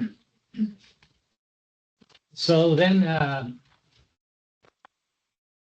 that's the roadmap, the focus, and especially with the slides I got coming up. So I'll skip over that, save time. But basically the number count, if you look at our projects, and it's changing all the time as Aaron works with us and we complete projects and add in new ones. But basically about 20% of the projects are CO2 related in number count, and about 3/4 of them are on diversifying the product suite from coal. And then when you look at budget, and especially on the left side, you see the Industrial Commission budget. I want to check your, maybe an adjective, but we're not diversifying away from coal. We're creating a diverse set of projects with coal. Yep. So these The are, way you said from, I don't want someone on an Oh, audio only yeah. to think that we're trying to diversify away. We're trying to build more product Yep. capabilities, like we talk about coming from the ERC, all the advanced materials and all the things we can do with Yep. carbon. these are instead of from, these are additional products using coal. So diversify. Produced from coal. Yeah, I was trying to get rid of from. Yeah, Oh, I- produced from. Yeah, there you go, yeah. Okay. Which we've seen some here. I mean, you brought some of those. Yep. And we have some other good samples at the Industrial Commission recently. So, and then when you look at the project funding, it's different. Then you get almost 3/4 of the projects are CO2 related in terms of dollar amount, and a lot smaller projects are focused on the emerging markets, other uses of coal in addition to power. So with that, I just want to briefly hit each of those topics. And I'll start with the emerging markets, the rare earth. Again, this slide just shows a different version of how quick we see the growth. And the growth in rare earth element demand is 12.8% annually.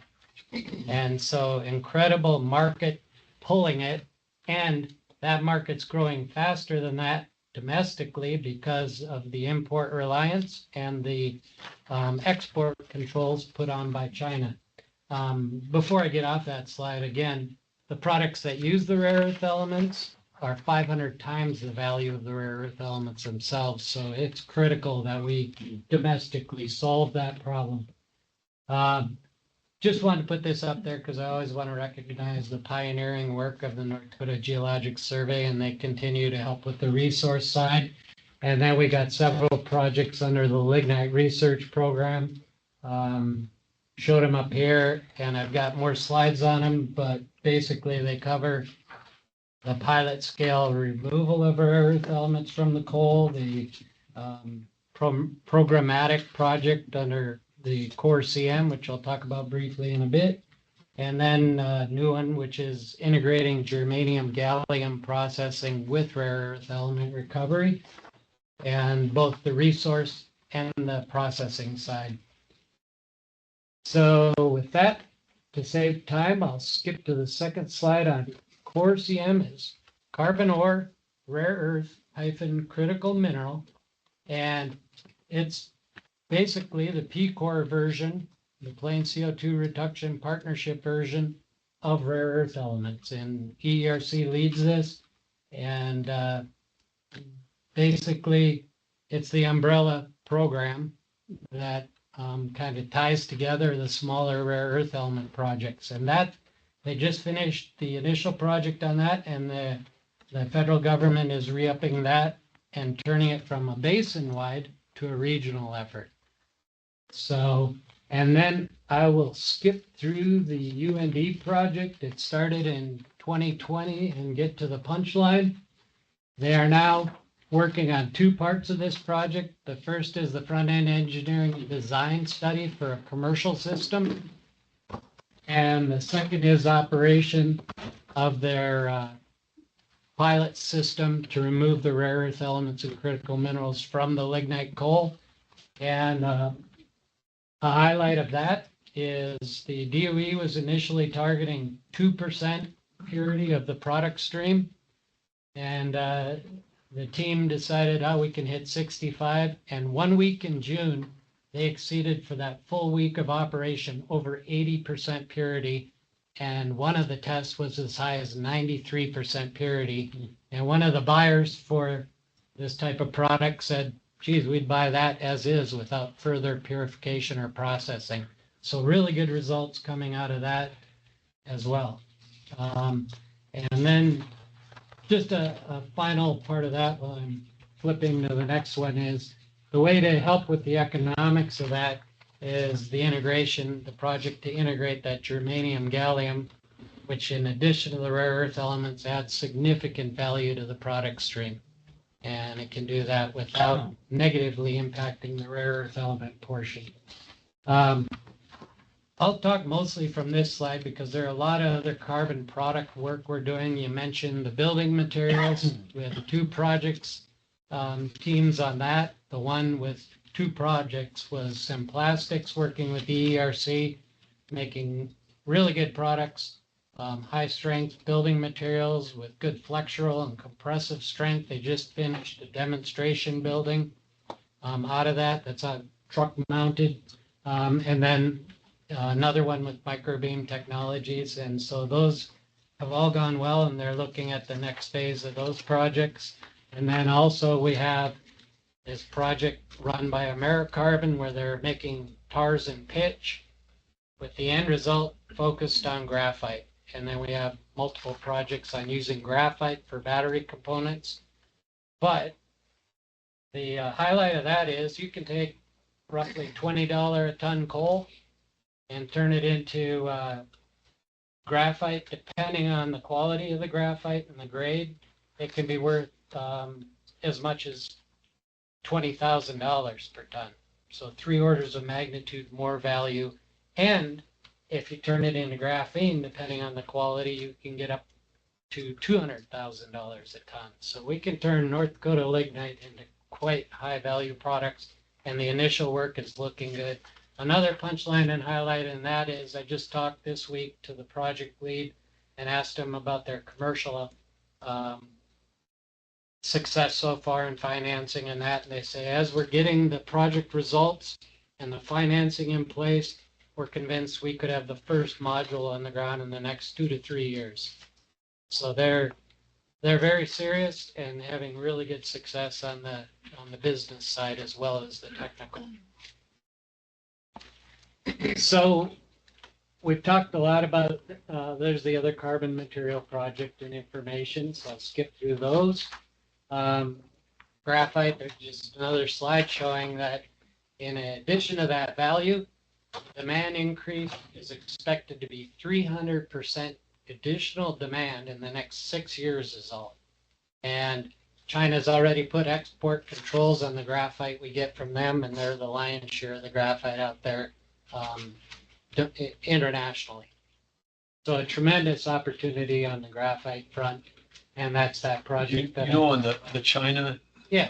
On China, on their export controls, is the graphite that they have coming from inside of China, or are they also mining all over the world a number of these rare earth minerals and bringing to China, and they're bringing them there and then putting on export controls? Yeah, so with the graphite, it's more from inside China, and it's mostly naturally occurring graphite. And so where we're going to have an opportunity is also making that synthetic graphite, meaning it'll be higher grade, better for battery components. But the quick answer is for the graphite, most of it is from internally in China. For the rare earth elements, critical minerals, we actually have been guilty of shipping some from Mountain Pass, California to China, and then they control it. And they, I think for a while at least, were part owner of that previously shut down rare earth element source. And it's just like, it's comical how we would take something that's essential for other products and ship it off to someone who then puts export controls. So there's a lot of work to do federally to shore up the opportunity, the value, and rare earth and critical minerals. So very good question and point. I just threw that up because this shows the products from coal. We're barely touching the tip of the scales. The two that amused me when I looked at this last is perfumes we can make from coal. We can make tobacco flavoring, things like that. So we got all kinds of opportunity to expand beyond just our electric power generation and into others. We hit the CO2 a lot and talked about the projects that are going on at Coal Creek. In the spring, we expect phase 2 of the bridge study that's going on now. And we just got to keep sharpening our pencils and get that exciting project further and further so we can make it happen. So in the name of saving time, I'll move past that. And to the last couple of slides, which under the, I don't know why it stopped jumping. There we go. Under the EPP, we do, one of the things we do are different strategic studies. And the biggest one this year by far is the power plant of the future. And basically the focus there is to look at the next generation of lignite-fired power. So a little bit of it's on the technology front, but it covers everything from the technology to permitting, regulatory, how to help with uncertainty, and not just uncertainty on the regulatory front, but the finance side, the insurance. And because that is one of the biggest issues is getting certainty. If you put coal on an even playing field with other fuels, energy sources, it can overtake any of them. But we got to get them on an even playing field with certainty. And the next generation lignite-fired power plant could be a lot closer than you think, and North Dakota is a place to do it because, we understand the value of that reliable, affordable electricity. A lot of other states, they don't think beyond their nose. So we've got to keep being advocates and keep pushing this topic. And especially, I got a slide coming up, but with data centers, AI, carbon capture being another source of energy requirement, oil and gas, we need to keep focusing on the growing market and the next baseload power. So a lot of good work going into that. They've got a final report in process that we're reviewing now. We've had several technical advisors from industry review it. So that's where that's at. Other studies are, Mike, let me just, yeah. on that one. I mean, you sort of summarized, but one of the number one issues facing the country and facing North Dakota is going to be, we're going to have a shortage of electricity because of the past decisions that have been made to shut down baseload. So if we have a recognition that we need more, what is either the list coming from Lignite Energy, ERC, or others? What is the pathway to creating more generation as quickly as possible? Because that will be that's the fundamental piece. Because as these demand drivers are arriving as we reduce supply, and then we're going to have the marginal cost of someone willing to pay for electricity. If you're manufacturing intelligence, which is what an AI center does, you're not just processing data.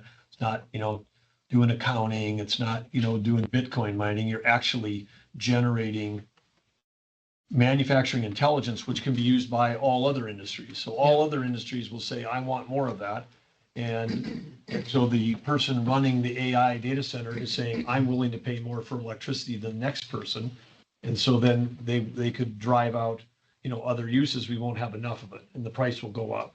Yeah, and then residents and ag and other industries will end up bearing the burden. And then when you look at those other. But then we have to solve that with supply. So how do we bring more supply on? How do we either, we were worried there was a movement to shut down every coal plant. I guess another question is, what's our capacity to expand electricity production from our existing 5 coal plants? Because it takes too long to build them. But is Lignite or the Lignite research looked at what could we do to actually generate more electricity? Yeah, and that's each of those. And that's one of the main focuses is how do we clear that brush and enable this to come to fruition in multiple systems, because one isn't going to be enough. If we look at one of the last slides coming up, it shows the demand increase in North Dakota that we've seen. Sorry, I'm jumping over other parts of EPP. You guys can hook me whenever you want. But that shows the resource adequacy on MISO on the left. That's where a lot of our power goes. Some goes to SPP. Claire can get all over this topic as well, but it shows out there in 2026, 2027, where we're losing that reserve margin we need when you hit peak demand on a cold, calm day, and you aren't going to make it. So we definitely are at that already, and that's without looking at other retirements because of uncertainty, and without looking at AI and other things increasing demand. So we definitely have to hit it. And also, Governor, on that same topic you were talking about, there is the historic, on the left side, demand growth for North Dakota. So it is truly critical, and it's part of one of the tasks I just skipped over for EPP, and that is tracking MISO, and especially MISO in that market, and having a voice and advocacy and how they credit baseload. We finally have accreditation payments. It's a start, but we need to have more, because if you don't value that reserve capacity, you're going to lose it. And if you keep attacking it with the other one I skipped over, which is regulatory, thanks for all the help on that, we've got a lot of work to do. I know I'm out of time, but I just have to hit the regulatory side. The state industry partnership is so critical on this. We have the base load effort going on under EPP, but now we've kind of got the wind at our back. We need to not take our foot off the gas. We have to push down harder, because we've got an opportunity to get some certainty, fight off some of the red tape, and solidify it so that 4 years later, the pendulum doesn't swing right back. I think we're going to get a lot more value out of our resources that we put on this topic now than we would have 2 years ago. So just tremendous opportunity. And also, before I get the hook, a final statement is, if you look at this, 4 years ago and a decade plus back, I was heavily engaged in the National Coal Council. It was a group that was put together by the federal government to provide common sense and logic to decision makers and leaders in the federal government. That got shut down 4 years ago, and so we don't have it anymore. So now this work and this teamwork that North Dakota does, never more critical than it is now. We need to keep investing in that advocacy, and so I'll stop. There's too many soapboxes and I didn't mean to get on one, but we got a lot of opportunity, a lot of momentum. We need to make sure that we take advantage of it and do what we can to get the National Coal Council back into play. I will say that the chart up there on demand growth Yeah, for North Dakota, that's not even indicative of what's going on around us. The demand exceeds far more than what we're even showing on our side yeah, because we're a power producer. yep. And we're an energy exporter, so to make the oil and gas and the food that feeds and fuels the world, we need Transportation, more processing. electricity. Like I tell people, if you want to double the cost of electricity nationwide, maybe you double the impact for the average and 50% more impact in the Carolinas. But in North Dakota, we use 4 times the per capita national average because we feed and fuel the world. So we have 4 times the average impact. So we can't let people double the price of electricity. If you look at the options out there for the plan of the future, lignite makes the most sense, you know? Back, is there a simple answer on the, can we get more power out of our existing 5 coal-powered stations right now? So Governor, if you look at where we've been historically on the production and tonnage, we are a few million tons down below where we have been in the past, which means there is some ability to operate at a higher capacity factor than we are right now because we have been having reduction. So that's just business as usual. But then I would also talk about, if you look at the way that Rainbow has approached electricity markets, where their incentives are a little bit different. And I think we can learn from the manner in which they're approaching it, because they are attempting to maximize every last ability of production. But that's going to necessitate some increased transmission infrastructure investment, increase the regulatory support, and making sure that the markets are functioning as adequately as they should be. Because that, when you look at when we come down from 30 million tons to 25, 26 million tons, it follows the way the market has skewed away from coal. And so there is a market component that we can do to drive that capacity factor back up. And I think there's also just changing some of the behavioral approaches that we take to how you operate a power plant, how you maximize the benefit of it to the owner and also to the state. And then to get big changes in the amount of capacity, that's where we need new power plants. And if you think something else is quicker, it's certainly not nuclear. That's not very quick to put that in place. Natural gas can be quick, but we're getting limited on infrastructure for getting natural gas where you need it to make the power. So, yeah, that's something needs to be kept on top of for North Dakota, is meeting this increased opportunity and demand. We're looking at doing all of those things at Rainbow, both increasing our generation and maximizing Coal Creek Station. Maximizing Coal Creek Station is always at the core of everything that we do. And we're still cycling the plant because the markets aren't calling for the power.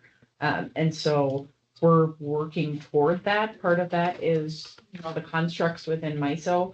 Part of it is the data that will come on site. We're working toward those things so we can run Coal Creek at the top. So I think that market piece is the biggest barrier especially for an independent power producer for us at Coal Creek Station.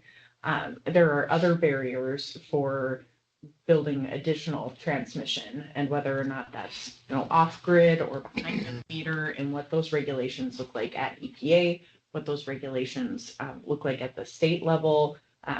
If there's rate regulation for something that's completely off grid, what those backup power sources are, just a bunch of little things that you don't think about to kind of work through to get there.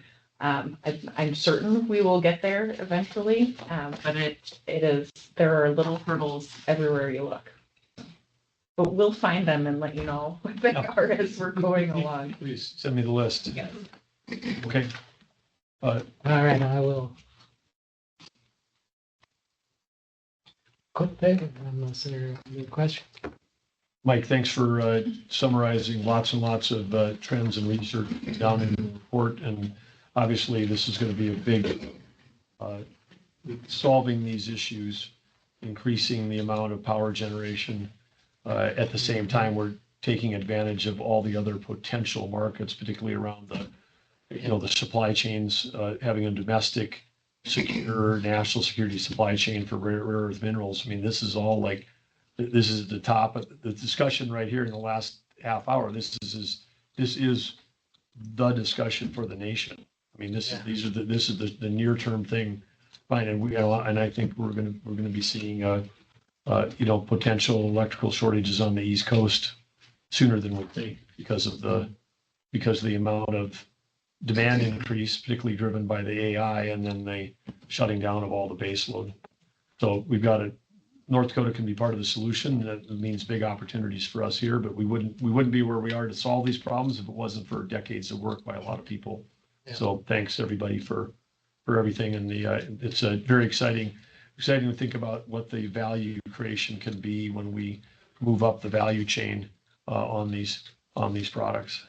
Yeah. The one thing I wanted to piggybacks on what the governor had asked. So to translate what you'd said, Jason, and I'm just following and tracking and doing the math in my mind. It looks like if we could maybe extract another 10, 12% more production out of the plants. But the problem is, it looks like, according to the information, there's 40% demand. So we don't even catch up to it. Nah. And that is assuming you could extract that extra electricity. Part of it is just they have produced at that level in the past, but like Jessica said, I mean, it's driven by the markets. Yeah. And since that time, it has also been constrained by the infrastructure. So even if the markets were there, we might not be able to get all of those plants operating at 95% capacity factor. That's at ground zero. Out to where that demand would be. Well, and once you can operate at full capacity, that helps your balance sheet too, right? So it helps you lift off other projects as well. But I think I want to make sure that we're introducing a new mindset, because there's a wholesale change in how people are thinking about it. Because it used to be produce it here, build a transmission line, produce it here, build a pipeline. Okay, I say pipeline, somebody else says protest. I say transmission line, you say 10 years to permit. We've now got users that are willing to pay for electricity. They're going to come to the source. And so we have an opportunity to convert our natural resources into manufacturer intelligence.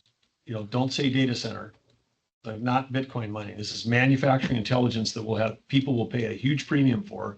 You do that here, and then you ship it out of the state on a fiber optic line, and nobody protests it. So the fiber optic cable could be the new constraint, but that stuff we can dig in, a ditch and put it out there. So we can't let ourselves start thinking about the transmission or pipelines as the constraint. We got to think about, if we can generate electricity in North Dakota, the demand will come here. There will not be we couldn't sell it to anybody. No, they'll buy every ounce of electricity we have, and they'll come here and they'll do it. And they'll do it for a variety of reasons, including we've got stranded natural resources, and B, we've got the CO2 storage. So we have those two things, and we have a stable tax and regulatory environment here, which attracts capital.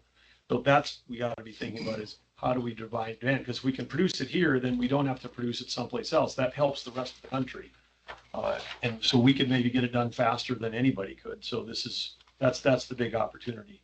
Because I agree with what Ag Commissioner Doug said. That demand curve up there does not look at all like the signals I'm seeing. I'm seeing a number that's way more demand for that, because if you take a look at the 5 largest tech companies, will have collectively the largest CapEx budget of any industry this year. more than steel, more than cars, more than manufacturing. We know we don't have shipbuilding anymore in this country, but I mean, you take a look at each of them with a CapEx budget of 50 to 60 billion dollars, $300 billion that and what their CapEx, they're not building office buildings anymore. They want to build power generation or AI data centers. And so so they've got the money, they're sitting on it, the boards have approved it. They're trying to find a place where they can find electricity. So that didn't exist 12 months ago or 24 months ago. This is a new thing. And they're super motivated. That's why you see an ad. That's why you see a headline 3 weeks ago that Microsoft was buying 3 Mile Island. I mean, if that had been 5 years ago, you would have thought that was in the Onion or the Babylon Bee or some satire thing. Like what? Software companies buying a nuclear plant? No, they'll actually get into the generation business. So, and all of them will do that, not just one of them. They'll all do it because the value creation is then and if they can't deliver it, then you're going to be in the value loss because they're going to not be able to deliver the value that's built into their stock price for delivering. They're going to have to go to their shareholders and say, well, we couldn't really hit our numbers because we couldn't get enough electricity. That hasn't happened in 50 years in the tech industry, but it could happen next year, and people are going to do anything they can to avoid that, including buying nuclear plants. And Governor, you're absolutely right. I think it requires that new way of thinking about that question. And then we get right into those challenges that Jessica talked about with the transmission, the infrastructure, billing, what happens behind the meter, in front of the meter. It's a different regulatory framework that we need to approach. And maybe it's where we go in the EPP project in 2025 or something. But I appreciate your thought on that.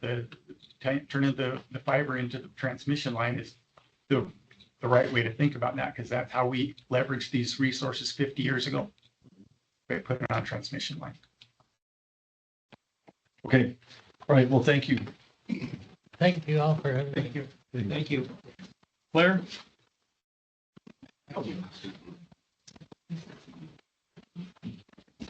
North Dakota Transmission Authority up next. We're on attachment 12. And we've got Sure. And everybody leaves. Yep. Governor and commissioners, thank you for your support and your support of energy, and I'm excited about your new role, Governor, spreading your influence across the nation. And just maybe adding to, thinking about this last conversation, it's we need to think about what we have as coal plants around the world. Our plants are right beside the fuel supply, and fuel assurance is a huge thing. And our gas generation can be right beside the fuel supply. So no, like you say, no pipelines, no transmission lines, but minimize transmission pipelines. So bring the load here. That's the answer. So I'm going to just cover a few topics here, and you just touched on nuclear energy. And I was amazed. This was in about 3 weeks, all of these things hit the news. 3 Mile Island one, restarting that. Palisades is in southwestern Michigan. That's an 800 megawatt restart that's going to happen a year from now. And then what's the fuel source on Palisade? Nuclear. It's restarting. Well, that is all nuclear. Okay, yep.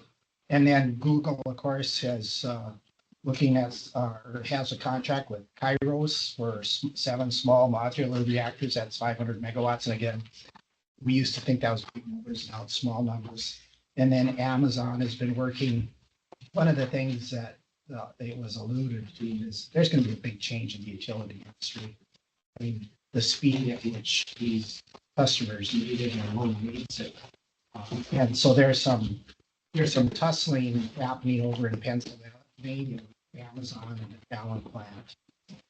And Amazon is also working in northwestern, the Pacific region to put in small modular reactors. So, and then this last week, the Texas Public Utilities Commission issued a report, and this report suggests that Texas wants to be the nuclear energy development area of the world, the premier. So It's amazing how fast the pendulum can swing. What's the Dwayne Arnold? What's the? The Dwayne Arnold is a plant that actually Basin had some ownership in it. That's in Iowa. And not every one of these nuclear power plants, from what I read, can be restarted. And they're not sure about Dwayne Arnold, but there's some potential there in Iowa. So Basin was an owner in that, and I can't remember the rest of the owners in it. But switching gears to transmission, I was invited by Governor Gianforte to come out for a kickoff event for the North Plains Connector at the west end of that line. And that was a really nice event at Colstrip, Montana, and was able to tell the North Dakota story there. But what was really impressive to me was the enthusiasm the county commissioners and the community had for the transmission line. Grid United folks have done an amazing job of working with the landowners and across the state there. So that's good news. Then I thought I should share I put together a list of DOE transmission grants that have been given out the last year and a half or so, a couple of years. Minnesota Power Elite, I was over there at Duluth to look at the other end of the line, but they got a $50 million grant from DOE and a $25 million grant from the state of Minnesota. But that project, modernization project, is going very well. They expect it to come on actually a year earlier than they formerly planned, so in 2029. And part of that is gearing up to connect with the North Plains Connector, the one from Colstrip. And then they have a strong desire to build it to prop up BNI Coal and their interest in their coal facilities there. So that was a good year. And then the Joint Targeted Interconnection Queue, that's a MISO SPP border. Seems grant for $464 million. In North Dakota's portion of that goes from the Bison substation, which is north of Mapleton, down through Hankinson to South Dakota. And of course, the North Plains Connector Grid got the $700 million plus the transmission siting and economic development grants for Mott and Amadon. And then more recently, MDU got a grant of over $15 million to rebuild power line to 115 from Hettinger to Elgin, and that's going to increase the capacity of that line by 10 times. And then Ottertail got a $19 million grant, and that's for upgrading their new management system, grid management, kind of building off their demand response system. And then the last two are the IIJA grants that you administer through the North Dakota Transmission Authority. So switching to that topic, for the 24 fiscal year 24 grant round, we just went down the list from our previous applicants, and we considered 7 applicants held over from grant round 1. The total projects, the cost of those projects was a little over $8 million, and we had grant requests of $5.4 million, but we only have $4.2 million of grant money available. So the next slide are the projects that we selected for recommendation. The Burke Divide Electric Cooperative project is adding 2 circuit breakers at Kenaston. Kenaston is a ghost town just south of Kenmare. And today there are 3 circuits coming out of Kenaston switchyard. And if there's a fault on any one of them, it trips it at Kenaston.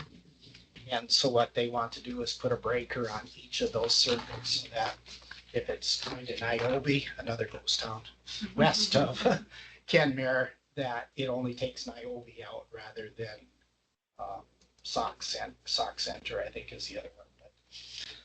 And then Lakota Municipal Utility is completely converting their town. It's a city municipal utility from overhead to underground. And they are in dire need. I put that assessment in your book there. They had their system assessed and I actually looked at some of it, but they have poles that are rotted and they have really, facilities, really bad shape. So it's overdue to get this done. The community, it's not a very large community, but they've been saving money to upgrade the system. And of course, as time goes on, you save money, the price goes up. So they've been kicking the can down the road, but I think they have about $900,000 in the bank. So that plus this grant will allow them to finally get this project done. Brander Electrics is a pretty small project. That's $314,000 for converting a three-phase line from the Ryder area to Radar Base. Radar Base is that facility at the intersection of North Dakota Highway 23, old Radar Base. And it's one of the last pieces of three-phase that they don't have underground. And Cam Electrics, that's a $620,000, and that's for upgrading their sectionalizing devices so devices on their line that if it trips or there's a fault or a tree hits the line, like a breaker, or they call them reclosures. And what they're wanting to do is convert. And today, if that trips, lineman, 40 miles, 50 miles, get in your truck, go reset it. And these will be remote control. So using substation control and data acquisition. So that's a huge thing for especially a rural area, speed to get to outages. And then the Valley City Municipal Utility, they take their power supply off from a Wappa sub about a mile south of Winter Show, and it snakes up through some valleys and gets into Valley City. And they have a lot of woodpecker problems there. So the line is old. Woodpeckers are taking care of their poles, so they'd like to convert that to steel and some new technology insulators. So with that, these total project costs is $5.9 million.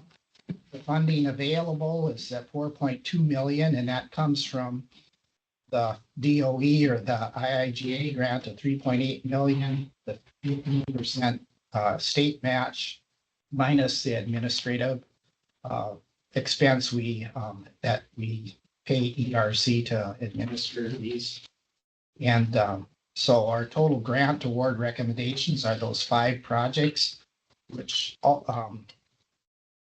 is very close to what we have available. So it worked out pretty well. So that's what we'd be asking for today. So moved. Second. Motion second.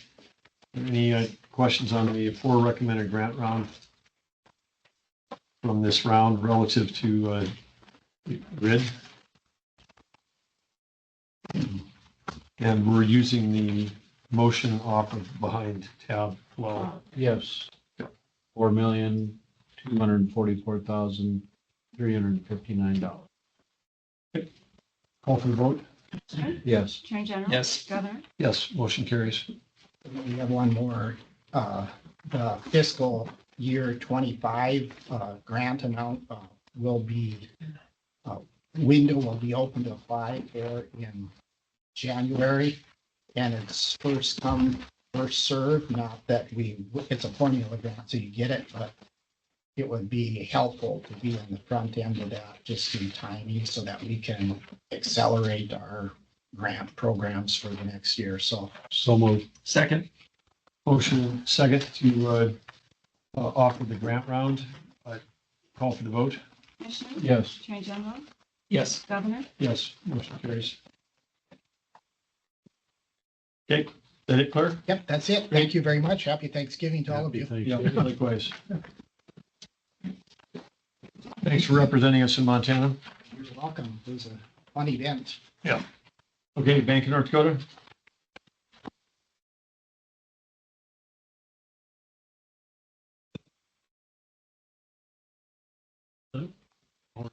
Good. So.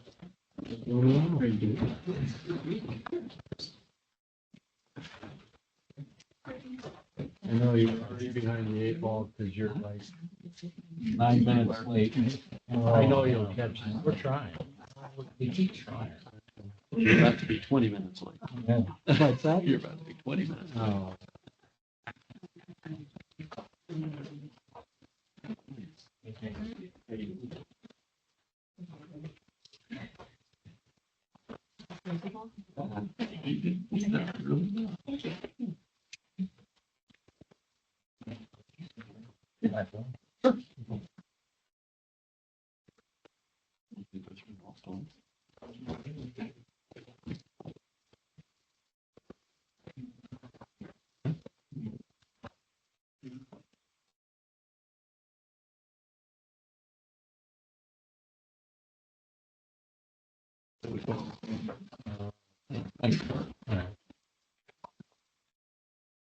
First for the Industrial Commission, Rock, paper, scissors presents.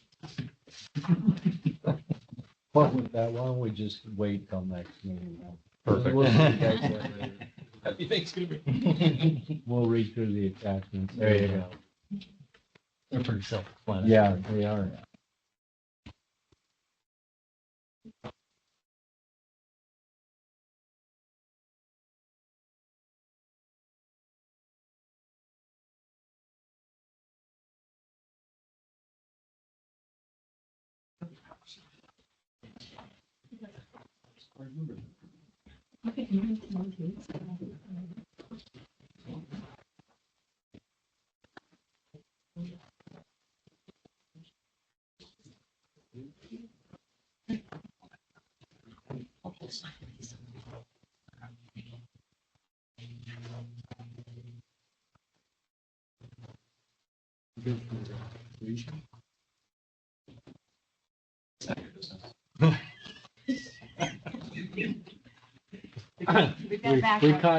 We caught Drew in one of those moods today.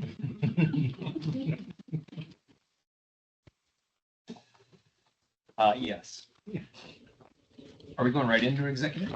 No, Okay. I just want to make sure that as soon as these guys are done in 5 minutes. You like it to be Well, seamless. I think he's suggesting make up time. I'm thinking, I heard Cliff Notes first. I heard Cliff Notes, yeah. Yeah, Yeah. that's true. I'm always It's thinking never of the- unwelcome. of the public and my colleagues. Well, welcome, B and D. Thank you. Fire away. All right, our first order of business, Kelvin's going to kick us off with the legislative update. So I'll walk through this fairly quickly. If you have any questions, please stop us. But just a couple of things as we're looking through this. So we've looked at some things related to internal operations of D&D that we want to address in the legislative session. Obviously, one of those things is the implementation of the capital management plan in coordination with the Industrial Commission and legislative leadership. And that effort is underway. And work continues on looking at that capital management plan and being ready to bring that forward. We've also looked at and. Can I jump in right away? Go right ahead. What role does the legislature have in the capital management plan? Because my understanding would be that would be the job of the Industrial Commission. It would be just making them aware of what the Industrial Commission has decided on the capital management plan as far as a number. The intent is to have the better conversation Yeah. with legislative leadership about the amount of dividend, starting from the basis of an approved capital plan that Right. is industry standard, industry best practice, and we can then say, based on the entire risk profile of the bank, we need this amount of capital in a dynamic range to be solid. And above and beyond that, you can have a dividend. Well, the governor's budget will include, calling it a dividend, it'll include zero as a dividend. Sure. Which leads to your second point, which is cash management, because we've said over and over, taking money out of the bank, putting it in the general fund, and then putting it someplace where it gets a lower return than where it, from whence it came, is like exhibit A of bad cash management. And we just have to stop using the bank as an ATM. And so that's what the recommendation will be once again. So the starting point should be that you're having this discussion, but you're not asking permission. The starting point is that you're recommending strong cash management policies. You're recommending a, smart use of state resources. You're recommending the highest return on investment. Oh, and by the way, The reason why we don't need to take the money out is because there's going to be a generous ending balance and there'll be a massive amount still left in SIF 2 years from now at the end of the budget. So they do not need to, you have to say, what is it going to be used for? It's not being transferred to pay for anything. It's being transferred to sit into an account. That's what it did the last 2 years. So stop doing stuff that doesn't make sense. I think the capital plan allows us to get to that conversation and moves us off of the first part of the conversation, which was, well, the capital of the bank should only be this, grasp a number out of the air. Now we have this isn't out of the air. It's this is legitimately how much capital the bank needs. But also understand, this is a modern thing. The bank was around for 95 years before this use of it. The use of the ATM thing started really only in 2017 and 2019. Before that, it wasn't like profits weren't that big, but it wasn't like we're going to grab all the profits. I mean, this was a relatively new thing to start building the budget legislatively around, oh, here's how much we're going to take from the bank. No, don't start there. Start someplace else because we have these big ending cash balances. So I'm being a little forceful because I won't be here to fight the battle, but I'll be fighting it when I deliver the budget next week. So my fellow commissioners can carry the battle forward, but if there's some kind of incredible emergency that was bigger than COVID, bigger than the collapse of the oil markets, bigger than the economy reaching to a halt, bigger than negative price of oil, because we went through all of that and never even touched our rainy day fund. So if you blow through all of that, there still would be the opportunity for the bank to say, hey, we'll make a transfer. Come to the Industrial Commission. Industrial Commission say, we got some excess capital, we'll give it to you. And it could be the 8th reserve fund we have, could be this one, but it shouldn't be the first thing because we got a bunch of, we're belt suspenders, and then I don't know what else you keep adding on. Second pair of suspenders, second belt. I mean, that's all there. I mean, the reserves have never been too high, I'd argue, from a cash management standpoint, because we're not investing in the bottom of that stack wisely. But this is not, the bank is not a reserve fund. The bank's not it could be the rainy day fund. But, even in that scenario, it might be better to cut expenses at the state and keep the money in the bank, because at that point, man, our customers are going to need capital too. Well, and to that point, it's a great economic development tool. So let's leave it and use it as one. Yeah, which then generates more revenue, which comes in the other side, and we've been using it as economic development tool. We've been driving the economy forward, which is why we're focused on the revenue side. Yep. I mean, the revenue side has been a big lever for North Dakota. Mm-hmm. And this Industrial Commission has had a lot to do with that. Because there's been a lot of actions taken by this board that support economic development across ag and energy, and that's what's driving the revenues that come in on the other end. Yep. We've really been building towards that conversation in our clarification of our mission work, clarification of risk managers, liquidity providers, economic developers, risk balance return generators. You let stack on the capital plan, that industry standard, here's the amount of dynamic capital, and then you lead into that 1ND board idea. That's again in there. So in my mind, they kind of build on one another with some education and some clarification to your point that the bank is pretty solid how she's sitting. Sounds good. Yes. And I would just say, we've looked at all of the requests. We've put together a budget. The bank, if somebody tells you the bank earnings are needed to balance the budget, it's just not true. It's just not true. I mean, unless there's going to be some huge explosion in spending, it's not true. And if then somebody says, oh, but I got this one-time thing that I want to do, well, then go to SIF, because our budget will leave all kinds of money in SIF for all kinds of projects that people want to do. And we have, instead of blowing up SIF and making it go away, I pivoted a little bit and said SIF, we put everything in SIF that's one-time spending. It's called the Strategic Investments and Improvement Fund. Okay, the general fund can be managed by general fund revenues, and the budget's balanced. We don't need to use the bank and the mill as an ATM and dump it into some thing so we have a bigger ending balance 2 years from now. And so if somebody says they need it, The answer is no. And if somebody says, yeah, but I want to do XYZ project that's a one-time only, it's really special, go great. Go talk to the SIF guys because there's, going to be $1 billion left in SIF or something like that. So there's not, just the answer is no.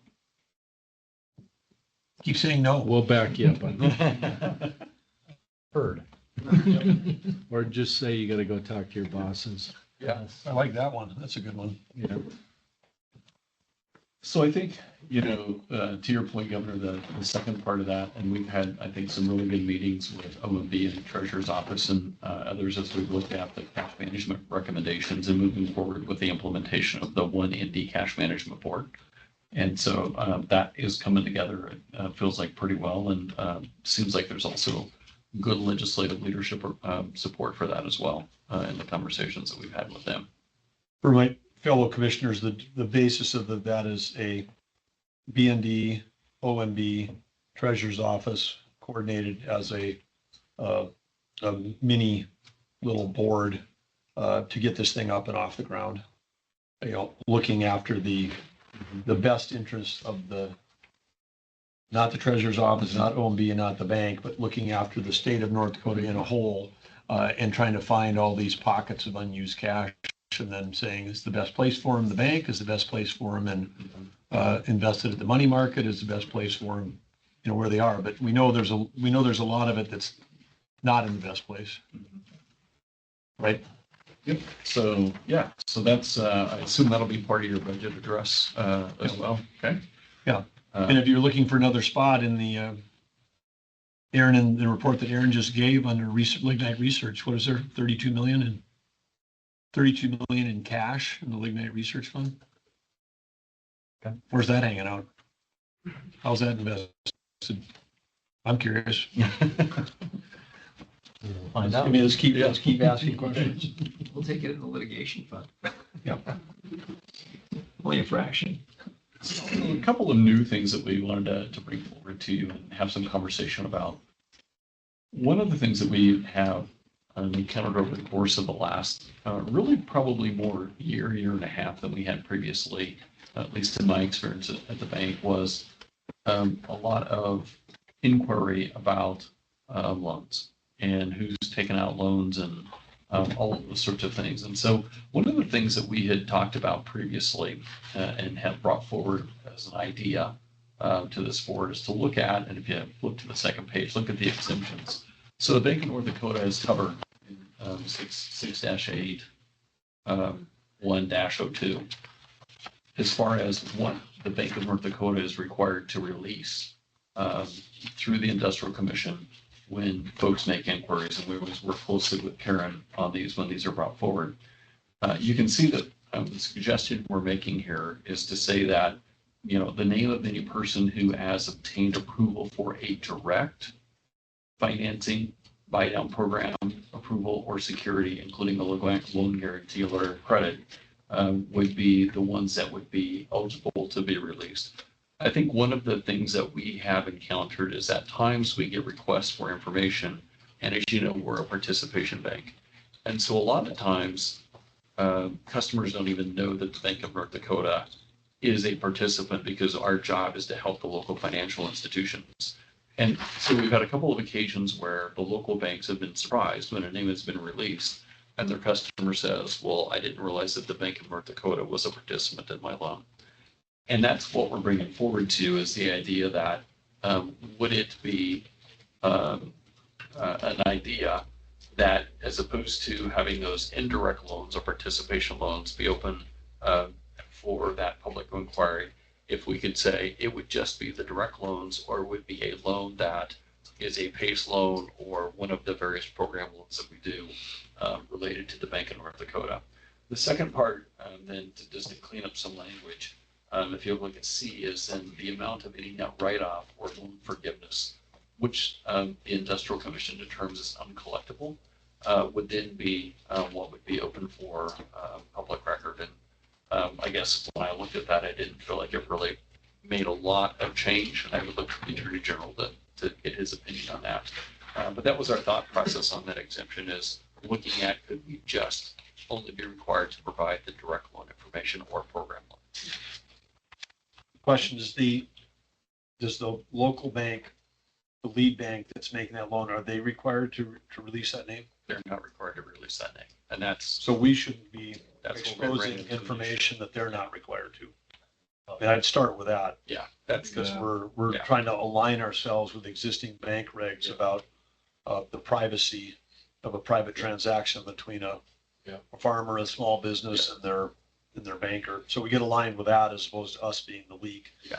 But on the flip side, not the flip side, but we do with a direct loan, you're saying that if it's us directly making it, then we could release it. yes. And so then if we're making a direct loan to a bank itself, not to someone through the bank, we're making a direct loan to a bank and the bank is then using that money for a stock buyback or something like that, is that considered a direct loan where we would be releasing it? Because I think that it is in the public interest for them to know what we're doing with the banks and what we're doing with in aggregate. Yep. Like we've got X amount with all these different banks. I think part of that is necessary and useful because I don't think the public understands how much we're supporting community banking in this state. Yeah. I think they think the bank is this big thing and then there's these other things as opposed to, our dollars are flowing through supporting and helping those. And people ought to be able to see who are the banks that are, that are participating with us in aggregate, not the individual loans that they're making. They would be subject to disclosure. Yeah. They would be considered a direct loan. Yes. So it'd be that, it would be, the direct farm, even the direct farm real estate loans that we do, it would be, and we already disclose all of our legislatively directed programs. Those are all direct loans that we do to political subdivisions. So, all of those would still be open. It would just be, to that point, a local financial institution isn't releasing the names of their borrowers if it's a local farmer or whatever it is. And that way we're not releasing that on their behalf. Yeah. We'll look into it and have somebody contact you. There's going to be more to this than the common sense portion of it. There'll be some other considerations. That sounded really negative. I didn't mean it that way. I really didn't mean it that way, but there'll be other. Okay. No, we would appreciate that. Yeah. Okay. The other thing that you will see, and we had some conversation about this, and I will toss this over to Don, but we've had some conversations in the past about, having the ability for the bank to have the ability to work and to spend some funds in employee training and in the 2 sessions that we do per year in bringing our employees together. And so we went back and we had looked at some language that had been utilized in the past, providing spending authority to other entities to allow us to spend funds and we've just put up the 25,000 per biennium for the purpose of 4 employee training sessions per biennium, so 2 per year, to include the purchase of food and non-alcoholic beverages, and of course recording those in separate transactions. And so we wanted to bring that forward because I know that's something that we've had a lot of conversation about, and I would turn this one to Don. Yeah, it really goes to culture. And what I've learned at Bank of North Dakota, there's a bit of a gray line. You know, the kind of hard and fast century code. You're not to pay for food for employees, but then you've got Bank of North Dakota, like the mill, who are to operate as industry standard. It's very industry standard in banking to have get-together events, especially in this remote hybrid environment, pull your employees together, provide a meal. Right now, I've learned our FACT team, our employees are basically funding themselves. So they're getting donations within the staff in order to fund meals. And I just feel it's incumbent upon us. If we're bringing them together, we got to provide meals to them. So what we're asking for here is it's a normal practice that the public sector does all the time. Right. I'm fine with it. I think it's way too restrictive right now, even how other businesses operate. I mean, we do the same thing in our office. We pay for things ourselves, but it's important to bring people together because you got to establish and build a culture. And you also do some networking. When you have a lot of different divisions, a lot of different segments within your business, you got to do some of that. So I'm supportive of it.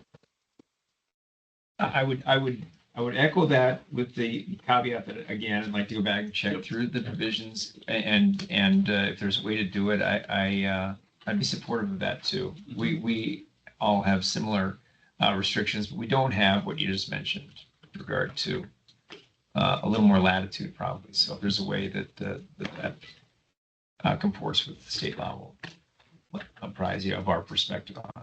We wanted to take a middle of the road Yeah. approach and not completely No, I open it up. understand. But, that's where I thought was 4 events. It's what we're doing now. Open it up a reasonable amount. So I appreciate you looking into Yeah, it. we'll look into it right away.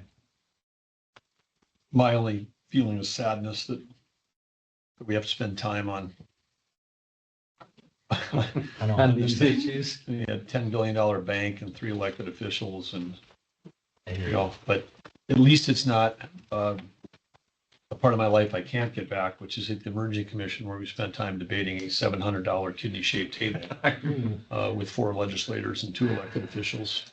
Very Because efficient. it wasn't in their budget and it was kind of maybe in the wrong line because it was a capital expense versus an operating expense. And so it's like real story.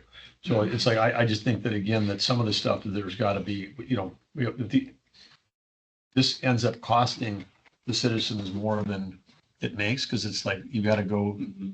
And then the other thing is like this, the Industrial Commission is charted with running the bank. The idea that you've got to go to a legislature to get a law passed for you to be able to do retention events when the cost of losing 1 employee and rehiring them is probably more than this over a biennium, right? I mean, it's just like, turnover is expensive. Maybe we should pass a law and outlaw turnover, and your job is to get turnover down, no matter, if you can do it less than what the cost of turnover, then you should do it, because that would be a higher ROI. So that's Works for me. Well, I promise not to do a full AG opinion on it. I'll do we'll look at it Do an quickly. AG light. Then I'll send you an email so that you can appropriately CYA. Okay. That somebody thought that was the idea, but we will look at it and look at it objectively. I'm certainly sympathetic to what the governor's saying. So the next my other thing, which again, this go ahead. is the stuff that will only come out in your last 2 weeks, but my other thing is that the understanding that this rule exists and following this rule and the amount of food that I've personally bought for every event at the governor's residence for the last 8 years, for the staff, for whatever. I mean, it's that's and people come and go and they like, oh, that was great food. I'm like, I stopped short of putting a sign up on food not paid for by the taxpayers. You can guess who's buying dinner tonight. Because that's what we do with the exec team, is we're all chipping in $100 at a time to buy food for these things. Just what you have to do. So, okay, well, the next one. You guys are putting a lot of pressure on me for this decision. The next one, I don't think will be nearly as difficult. So this is one. So the Bank of North Dakota has federal funds that we have that came from when we were doing federal student loans. And we're essentially, finishing burning those funds off. And so we have about 600,000 left that we have to use for scholarships. And so we coordinate the Dollars for Scholars program in North Dakota. I think you're all aware of this. And so a couple of years ago, we talked to the Industrial Commission and moved forward with the idea that one of the issues that we really have in North Dakota is how do we get more teachers, and how do we incentivize students and help them as they're going through their education in K through 12 education to stick with it. And so we had put together a program with the Dollars for Scholars where we said, okay, we're going to do 50 $2,500 scholarships, so $100,000 towards teachers in the K through 12. And our idea was to pair that with the Career Builders program, which was implemented by the legislature, so that the $2,500 could be matched in the Career Builders program with $2,500 to create a $5,000 scholarship. It worked great until we actually went to implementation and discovered that with the Career Builders scholarship, if a student, does not fulfill their term, then they have to repay that scholarship back. Well, that prevented Dollars from Scholars from coordinating their efforts with the Career Builders. And so what this would do is say an individual receiving a scholarship from the Dollars for Scholars program administered by BND, who's seeking a teaching degree from a qualified North Dakota institution, shall not be required to repay the amount awarded from the Dollars for Scholars program. So it's essentially saying, okay, the Dollars for Scholars program is a scholarship, and it separates itself from the Career Builders program, which requires a repayment. So that's what this would do, and then that would allow us to open up and be able to do essentially the $5,000 scholarship to teachers through the Dollars for Scholars and the Career Builders. No requirement that they have to work in North Dakota. Not in Dollars for Scholars. Dollars for Scholars is completely a different sort of scholarship program than Career Builders. You guys do anything for welders, carpenters, electricians, technicians? We do actually, if you look at our Dollars for Scholars program. Because they're pretty important. Yeah, this is one piece of it, but yeah, there's all different components to it, so definitely. I guess I have no problem with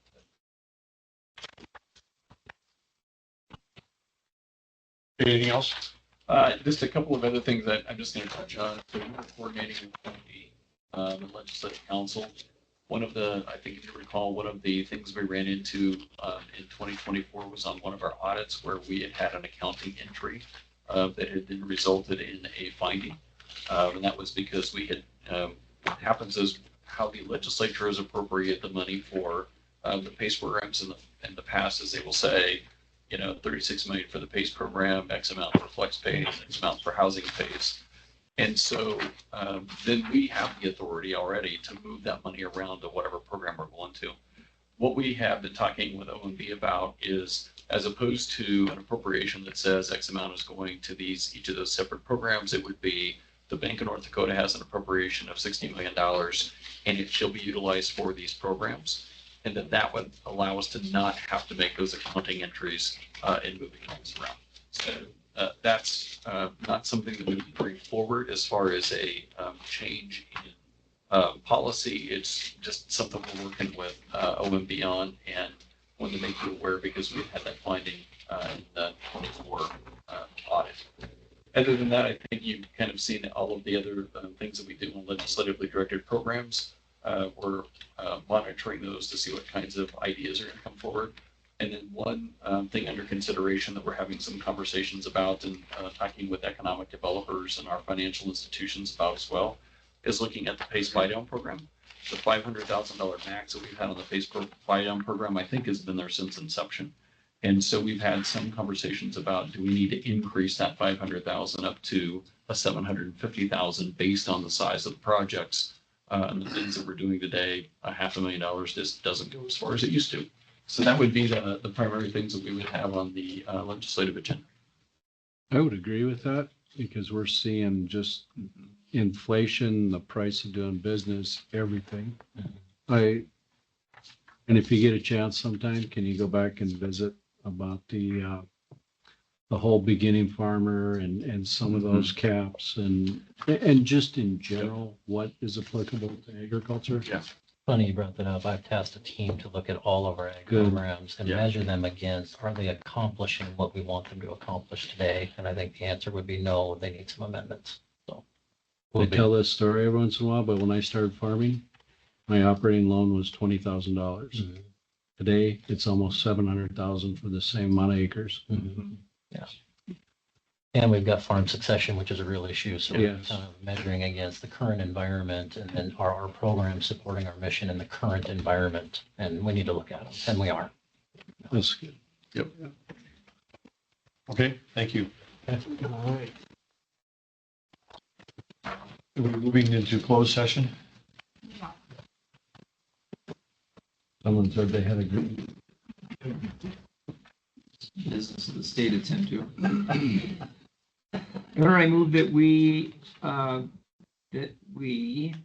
meet in executives that under the authority of the North Dakota Century Code, section 6-09-35, 44-04-19.2, that the Industrial Commission enter into an executive session for the purpose of Bank of North Dakota confidential business. Second.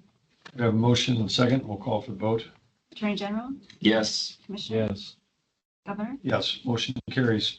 The commission will move into meeting and executive session regarding the Bank of North Dakota confidential business pursuant to NDCC 6-09-35 to consider those items listed on the agenda under Bank of North Dakota confidential business. Only commission members, their staff, commission staff, B and D staff will participate in that executive session.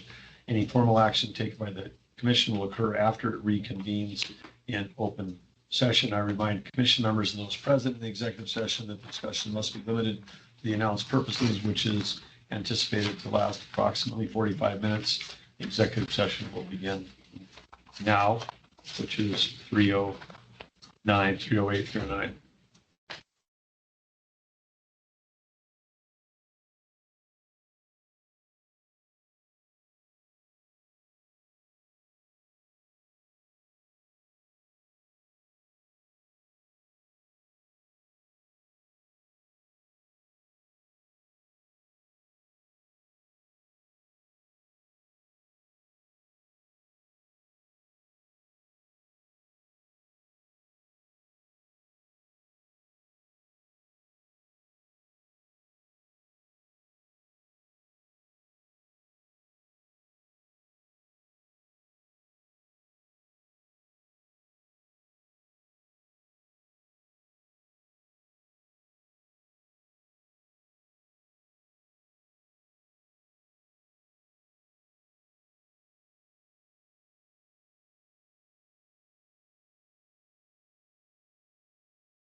Or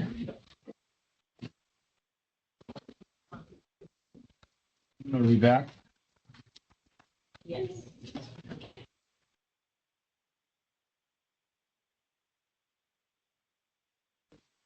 Commission is reconvened in open session. During the executive session, the commission discussed items listed on the agenda under ND confidential. No formal action was taken during the executive session. The next item on the business is Department of Mineral Resources. And I believe we're kicking off with the geologic survey. Good to see you, Ed. Good to see you, Clint. Mr. Governor. Somebody wants to say. Yeah. I don't like. No, that's fine. No one wants to say it. Mark?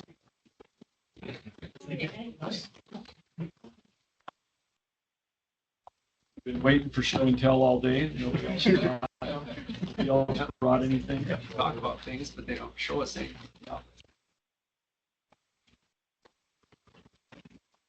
Okay, fire away.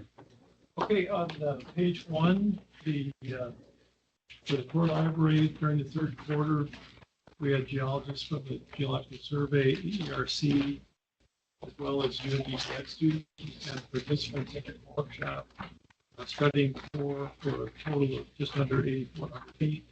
And then we photographed just over 6,700 feet, generating 9,200 photographs from this interview site, as well as we photographed another 6,700 feet of core with the tripod generating 540 photographs. So all told, we pulled 21,884 out of the shells. Which weighs 73 tons. 73 tons. And in the old days, we used to have to load the core off the shelf onto the forklift, then bring it down, put it on the table, take it off the table back, and forklift back on the shelf. So it was 4 times as much. We cut that down now because we got the core on pallets. So that's gives us half of the weight that we've gotten rid of. For the core workshop, focused on carbonates, limestones, and dolostones. And we had 4 presenters from the chairman of the geology department at UND, as well as professor from St. Lawrence University, a consulting geologist from Houston, and then Tim Deschheimer, the head of the subsurface section of the Geological Survey, were the presenters. We had 50 attendees from 4 oil companies. The ERC had over a dozen people there, 4 state and provincial agencies, and 2 universities. And it was a sellout. Yes, we sold out a month in advance. We're happy about that. Is the strength of the interest more in producing oil from the carbonates or storing CO2 in the carbonates, or both? It's primarily oil and gas still at this point, but there certainly are others. CO2 would have been other reasons. Are those the levels of this sold out conference below or above the Bakken? It's pretty much the same. We would have gotten 50 people. We did it just for the Bakken. No, I mean below geographically, deeper than 10,000 feet above. Right. These were all, I think all of them were below the Bakken. I've got a listing in the back when I get home. Though there was one on the Fishing Canyon, which is above the Bakken. So 2 of the 3 were below. So on page 2, this is a report from the High Level Radioactive Waste Advisory Council. The annual report, we're required to annually to report to the Industrial Commission as well as legislative management. And October 21st, I sent this same report to the Energy Development Transmission Committee, and so that fulfilled our requirement. To save time, unless you have questions, I talked to Chris Josephs with Legislative Council, and he said as long as we have it, we don't have to present it, just give the report in. So I put it right into my quarterly report. I will say, however, that the Energy Development Transmission Committee has put a bill together looking at a study of nuclear power. And so we'll get pulled into that because one of the things they want to look at is why is it prohibitive in state law? And Lot and I and our attorneys wrote that, what became law. And during the legislative session, the House Natural Resources Committee put that in. So we'll get asked about that if that study takes place. So you're saying it's prohibited in state law? For the waste, to store waste and not store waste. But it was written, our attorneys wrote it, once the request came from the legislature to amend that. Our attorneys wrote it so it could be pulled out. It would not affect the rest of it. It's its own section. It would not affect the rest of the 3823 section. Is there anything in state law that adjacent to that might discourage someone from doing a small modular nuclear reactor in the state? Not that I'm aware of. That part would maybe fall more under DEQ. The waste then falls under DMR. Yep. And then right at the. Right, I'm asking in part because I know the military is even looking at places like Minot and Grand Forks. If we're going to have power shortages, then why not dump an SNR right there to have one for each of the bases that they have, and then not be dependent on the grid. So we should probably take it upon ourselves. I mean, some combination of DMR and DEQ and others to make sure that we're not having any historic rules that would get in the way of what is the new industry that Claire was talking about in his report a couple hours ago. Yeah, and the way things are set up right now is that the waste would be stored right adjacent to until they can find somewhere else for it to go. And that's certainly something that we would focus on as well as DEQ. And again, we set up for waste, high-level radioactive waste, we set up parallel rules and regs to the federal government. And so, which a few states have done. Other states have said, well, it's a federal issue, we'll just let them deal with it. And the legislature thought, well, let's set up our own so we can make sure the state has some say in it. And of course, they're looking at, DOE is looking at consent-based siting, trying to get the communities on board. And that's what they're in the middle of that right now. Looking at essentially interim storage until they can find a permanent. And again, Yucca Mountain, as is in the report, the fellow from EP that talked to us in November of 2022 pointed out that Yucca Mountain's on hold. The permit wasn't denied. It was just placed on hold and it's just sitting there. Okay, bottom of page 7, critical. No action to be taken. It's just on hold. It's more fun. And we can litigate hold. Yeah. Critical mineral drilling project. I spoke with you in August that we were gearing up for that. And in September, 3 weeks in September, we drilled. And then one day in October, drilled 53 holes.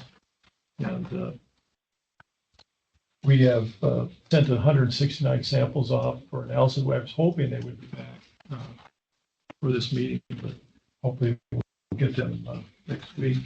And I mentioned, we have used our X-ray fluorescence analyzer, portable analyzer to go through and record 2,300 points on the core. And that was as of 2 weeks ago. Now we're up to 2,800 with plans to go over 3,400 readings. So that's normally samples that would have been sent off for analysis. We're able to, with XRF, we're able to analyze for yttrium and then there get an estimate of what the total rare earth concentration would be. And then we're hoping to do a second phase of that drilling next biennium. With that plan, I'll turn that over to you. Page 8, review of our public fossil dig for this season. Another successful year. Increased attendance again, good fossils collected, of course. We worked with the Bismarck Mandan high schools, all 4 public high schools, brought out their summer biology courses to our Medora site. That was 54 students this year. They got to work with us for a half day collecting fossils at that site. We continued our dig south of Bismarck along the river. That's our dinosaur site. You can see an A and B on page 9. There's a before on A and an after on B of a skull bone and jugal, which is the cheekbone. from one of the duck-billed dinosaurs from that site. You can see how drastically different they look when you first find them in the field versus how they are at the end after our preparators have gone through and cleaned them up and reassembled and put them back together. So What's the scale on that? How big is that? that piece is about that long. Okay. So a little under a foot. Pretty good sized bone. Our Dickinson site, south of Dickinson, we worked there again.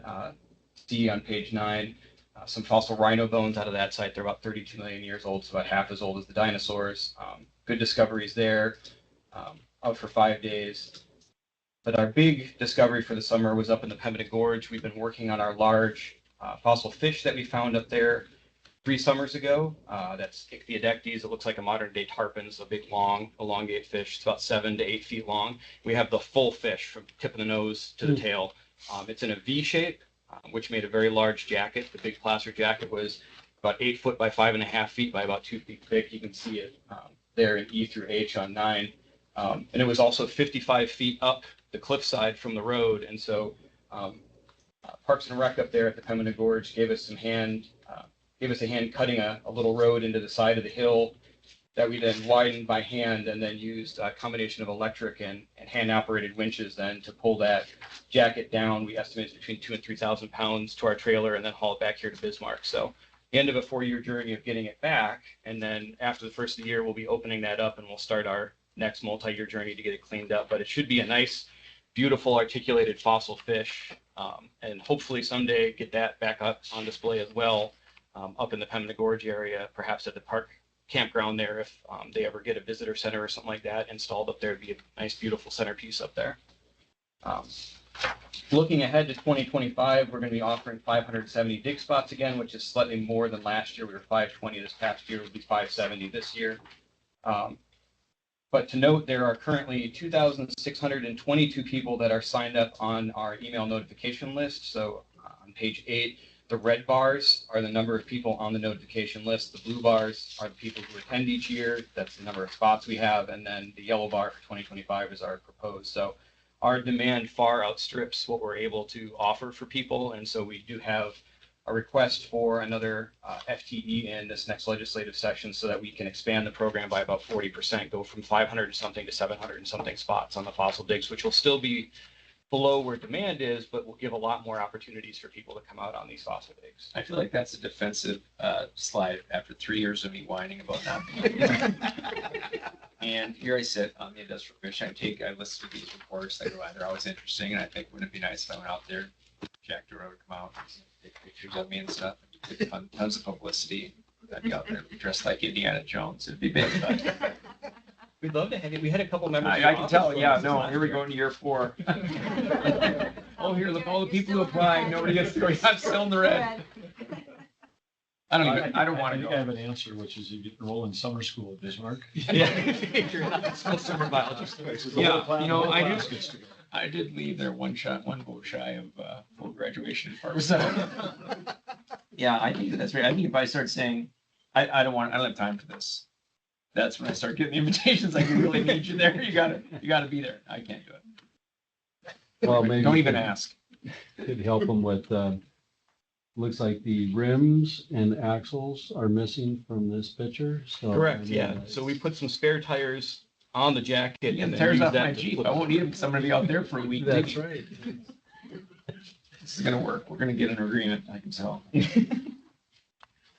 But That is the amazing. tires were actually just like fossil bumper cars. You were just trying to- Pretty much. You were just trying to protect the specimen. Yeah, so we have to roll the jacket over so we can seal it up to bring it back. And so we put the tires on it so that as it rolled, those tires distorted and form fit to the jacket so it didn't immediately slam down. It slowly rolled over and then set down on the opposite side, and it worked really well. So you did such a nice job, though. It looked like they should be mounted on there. Actual question about They were going to just drive it back to Bismarck.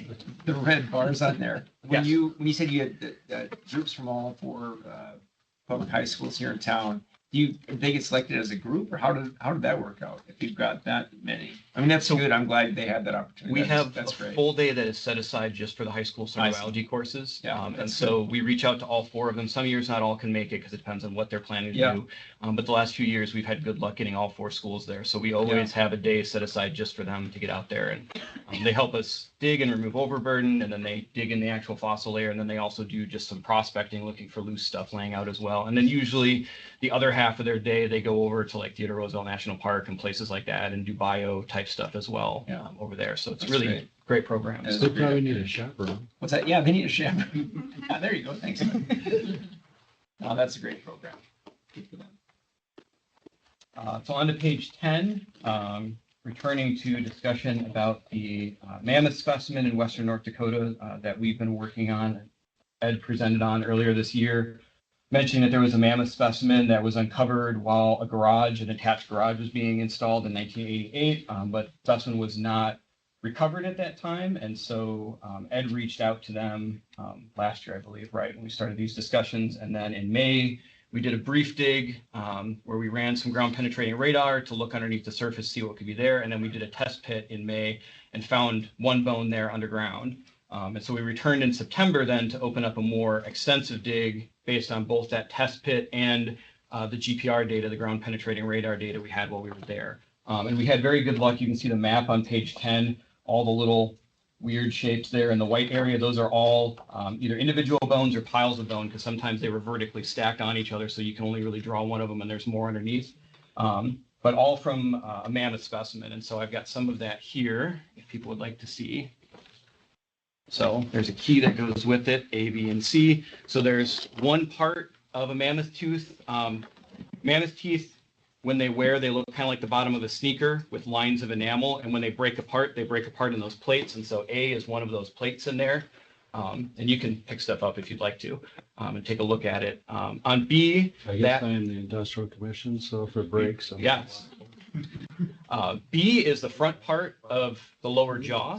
And you can see a couple of tooth sockets in the top side there, how it's facing up from that animal. And then C, that is the original bone that we found in May when we did the test pit, which is the end of the fibula, one of the bones in the shin. And if you look on the bottom of it, you can see a bunch of ridges and grooves on there. And that's because there should be a growth plate attached on there, which would round off the bone, but the growth plate isn't in place, which tells us that this is still a very young individual, was not fully grown mammoth. So we've got a subadult individual at that site.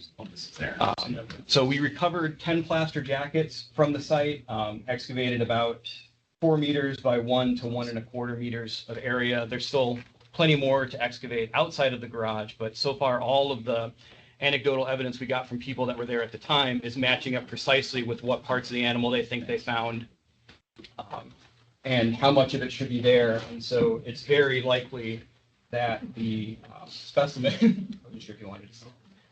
It's very likely that the specimen does extend underneath the slab of that garage. And so that's one of the requests that we have as well for the legislative session, is some funds to be able to remove a portion of that garage slab, recover the animal that's underneath, and then refill and re-pour that slab and put it back in. And so far, we've had very great relations with the landowner. They're very excited. They set up a folding chair right next to the edge of the pit while we're working and just watch us the whole time. I would think that would be really boring, but apparently it's not. So, but it's been a really great collaboration and great discovery so far. Roughly what we think how long ago did this mammoth decide to die in a spot that would be a future garage site?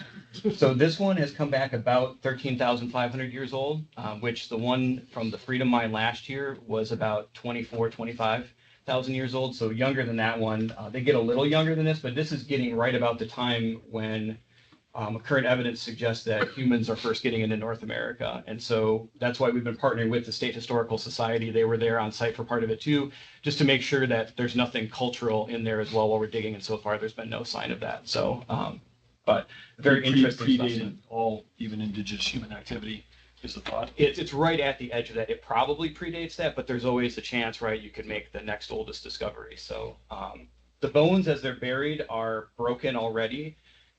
because there's a very coarse gravel, like big boulders inside of it. And so the bones are right at the top of that gravel layer and then a fine mud over the top of them. So they're really easy to dig down to. And then it's very clear if you've gone down and you get to that gravel and there's no bones, there was no bones in that spot where you're digging, you just move over a little bit. So it's been a really nice place to dig so far.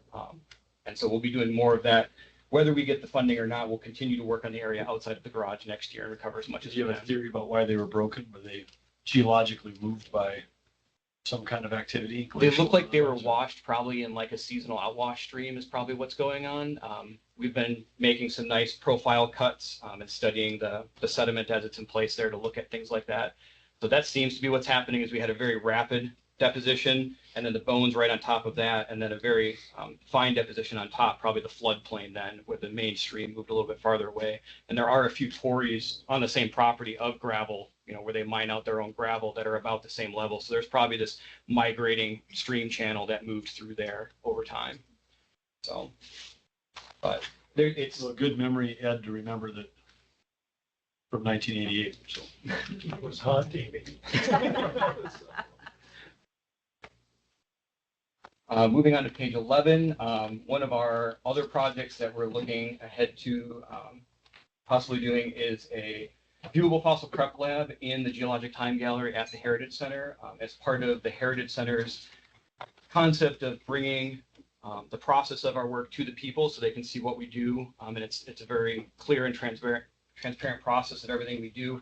We already do the public fossil digs where people can come help us find fossils. We of course have the exhibits both there and all across the state where people can see the end product, but our lab is downstairs in the staff area where other people can't really see unless they arrange tours, which we're happy to do, but obviously can't do that for everybody.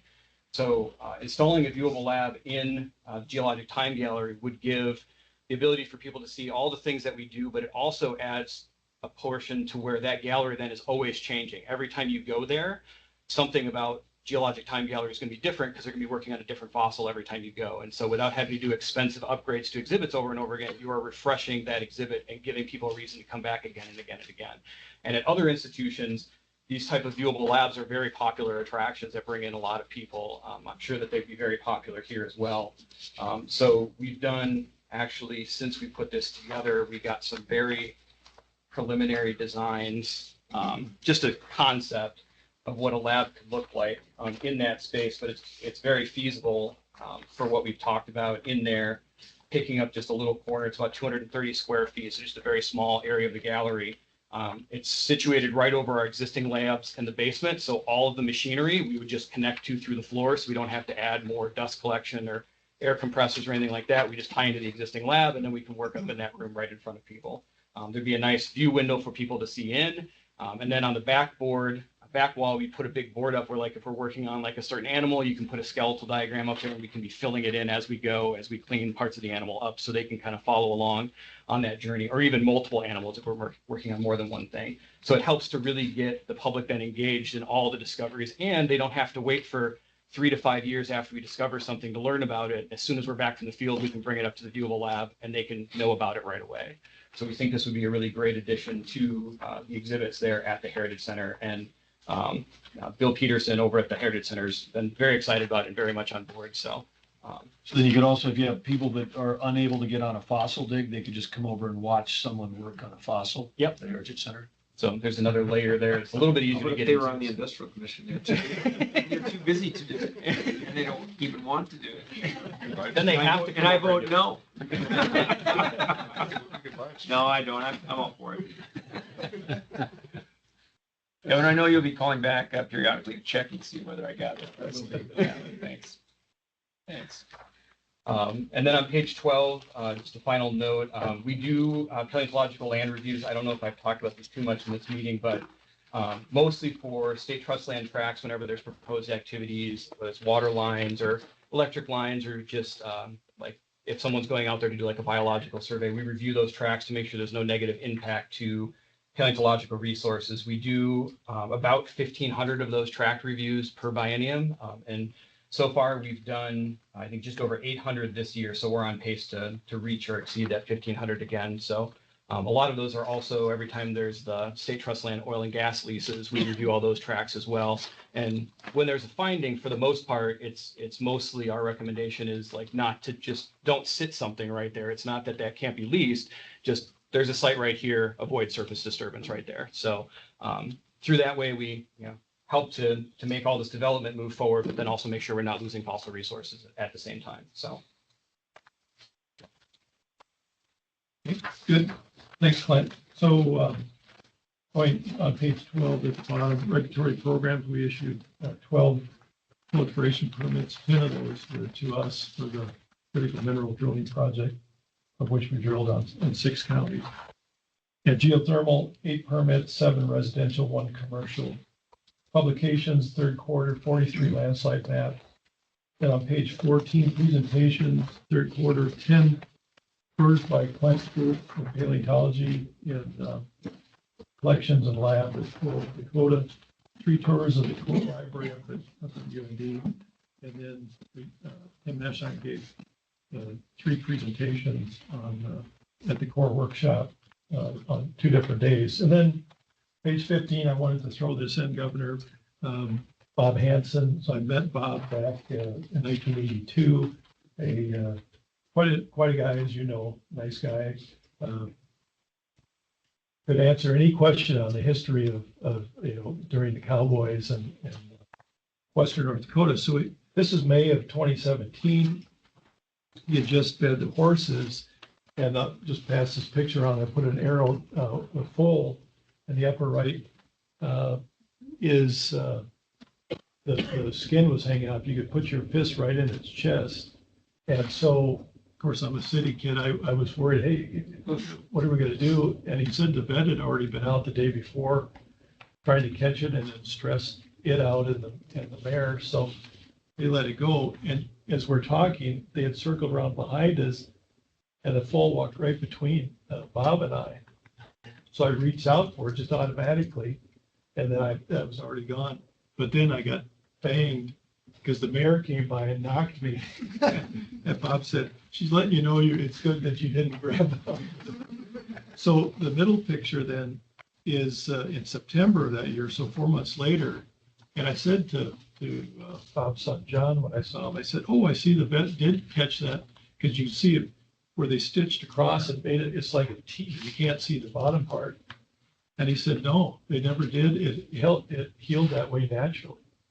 So Mother Nature knows more than I do. What caused the problem? They don't know. Right away, I asked Mountain Lion, and Bob said they would have raked from behind you and him. Okay. You know, they thought it had probably run into a fence post or a rock, and tore it up. So you can pass that too. Because I thought I might have mentioned this before, but I was a year ago, again, for this critical mineral project, I was in Mercer County, southwest of Beulah, on the Jim Swinson farm and ranch. And here were these horses, and I talked with he and Trent Martin, his son-in-law. And I said, again, I'm a city kid, but those look like logging camp horses to me. And he said, well, they should, because some of them are. So I thought, well, I'm a good judge of horse flesh. And then the bottom picture, again, goes back to May of 2017, but I've never noticed the mare's standing guard over the foals hanging there. So I like that picture. And Yeah, the mares are all alive, everybody. They're not, they're just. Well, I was gonna say, there need to be a qualifying statement there, because somebody's gonna think there's a bunch of dead horses. Bunch of dead colts. And then just one last thing. I used to, 40-some years ago, I used to tell people I spent more time at Elkhorn Ranch than Teddy did. And that's because the first project I worked on we were looking at the impact of buried oil and gas drilling mud on the shallow groundwater. And so a well was drilled just 600 feet from the boundary. And so I instrumented that site to look at it, and it was a dry hole Mission Canyon well. They came in 81, destroyed all my wells, and drilled down to the Bakken. And so that put me out there a whole nother season putting those wells in. And so one day, I would just go and sleep on the ground in an air mattress right off of Teddy's cabin there. One day that Peck and I were walking along and we're gonna get our breakfast. And I heard a noise. I looked to my left. I looked back to the right where he was gone. So I had to look for him, and he dropped in the water well. And as far as I know, that's the first time that was discovered. I could be wrong, but it had 3-4 inches of sod over these planks. And on one side they brought it, and so when he stepped on it, he dropped down 6 feet or so. You can see it was lined with stone, and it's supposed to be marked now. I haven't been back in there, but I sent pictures to the Park Service and notified them on that. Of course, I had to pull him out first, but. How kind of you. But, of course, ground penetrating radar we're just talking about would have found that, but I'm not sure if that wasn't the first indication. I read before that, I thought that they'd been looking for an outhouse, of course, is what they want, because people drop things in there, and the archaeologists love to go in there and find that stuff, but. Your technician did. Yeah. So. Well, anyway, thanks for the pictures of Robert Hansen. I first met him in May of 1975. He passed away a year and a half ago. I had the honor of speaking at his funeral service at the Amadon Fairgrounds. But Ed was completely right. The guy had spent his entire life in Ranger Township, and he knew everything about the history of the whole Southwest and how it was developed, and back to the Haida Cooper Ranch, which went from bullion to white to black to Round Top Butte. It was one of the biggest ranches in America at one point in time, raising a bunch of horses for the military back at the turn of the pre-World War I, doing all that. But yeah, fascinating guy.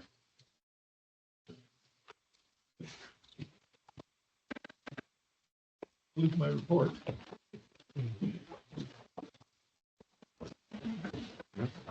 Thank you, Ed. Thanks, Ed. Thank you. Happy. Thank you, Clint. Thanks for the show and tell. Good Thanksgiving. Happy Thanksgiving. Thanks for the story. Yes. We need to work on the order of these presentations. Yeah, what are you gonna show us? Bring a vial of food with you or something? We'll switch it up. Kathy Nessett sent us some food. I was out to visit in here recently, and she didn't have a little vial of food for her, and she felt bad, so she said, "Now I'm all set." So, Okay.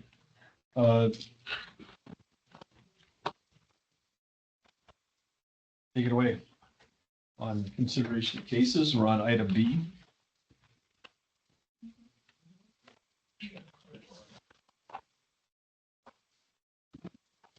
Three, 1, 1, 5, 3.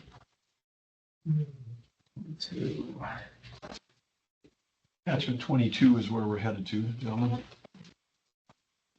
So we have two cases to present today related to a fracture slurry injection well. The first one, 31152, is the grant authorization to permit the well, and the second one is a associated bond that's related to that. This well is proposed in McKenzie County. It will be associated with a treating plant that currently exists out there. This well would be, when it becomes operational, be the second fracture slurry injection well in North Dakota. The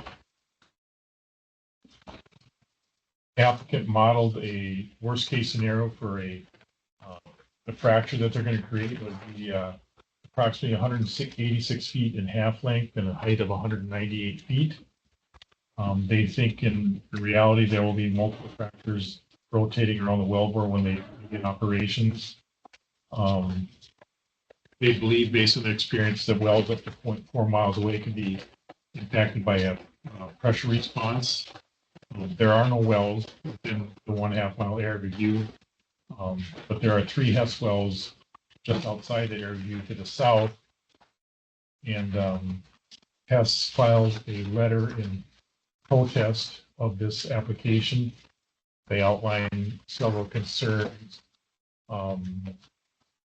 They were worried about corrosion, the fracture network. They wanted the applicant Select Water to warrant that the well would not damage any of their current or future wells. In response, Select Water pointed out that the injected slurry is approximately 90% produced water, so it's much like a normal disposal well. They anticipate their maximum fracture growth would be 600 feet from the well. And any pressure front would leak off within 0.4 miles of the well. Hess did not appear at the case. They just submitted the letter. The commission evaluated Hess's concerns and deemed that they didn't supply any evidence in support of their claims. So we're recommending that you approve this order. And one thing unique about this order is we don't have any rules on fracture slurry injection in North Dakota. We have disposal well rules, and this is kind of a disposal operation, but it's much more involved. So the order that we create, or that is issued, is actually the rule at this point. So there is notice in the therefore order, there's a bunch of it rule looking stuff, and that's what that is. Yes. Oh, so it looks like this proposed well would be approximately a half a mile from the Hess wells. Yes. You talked about communication being 0.4 miles. Is that 0.4 miles the radius or the diameter? That is the radius. Okay. So you can see where the proposed well is in that picture there, the white square kind of in the center, that's the existing treating plant that's there. Oh, okay. We did have a adjacent landowner that also filed comments, and they were worried about that, some issues with that treating plant, but I would just note that that treating plant has been there since 2015, so it's nothing new. Yeah. So move. That's also to the south. Second. So, and Mark, is the primary, even though Hess didn't show up, the primary complaint was proximity? Yes. And even though this is a new rule and some new approach, the team at DMR is confident that this distance of a half mile with a potential of 0.4 mile is enough of a buffer. Yeah, and Governor, it's not new. KT Enterprises has a fracture slurry injection well there. It's been operating for 3 years now, I believe, and their nearest wells are 2,150 feet away, and we have observed no impacts to those wells. So we have some data Yes. on that one, but then you're saying, then how did we do that one 3 years ago if we are just writing all the regs in the rule today? Did we approve the other one without? So this order just basically amends those rules and keeps them in force. So that there's other orders for treating plants would be similar to this one, but since we don't have a rule, the rule is contained within the order. So it just updates each time we issue a new order with the fracture slurry injection well. But is this order similar to the one that was approved 3 years ago? Yes. Okay. And, the is therefore ordered part would be virtually identical. Okay. All right. Any other questions? Call for the vote. Governor, can I just get clarification? Is this just full of the well, or is it also the accompanying bond? I meant the bond, because they were listed in here. Yeah. Sure. Yes. Attorney General? Yes. Governor? And the bond amount is the 200,000 unattached, the attachment. Governor, that's correct. Okay. Yeah. Yes. Well, yes. Motion carries. Okay. Next. Next, we have an EOG case. They applied for a 906 acre space unit in the Phelan Bakken pool. There currently is an existing 906 acre space. If you look at the map, you can see the green outline. That's the space unit that they're proposing. And if you just shifted that south 1/4 section, that's the current space unit that currently exists out there. So they basically just wanted to move it up a 1/4 section. bottom section is section 20.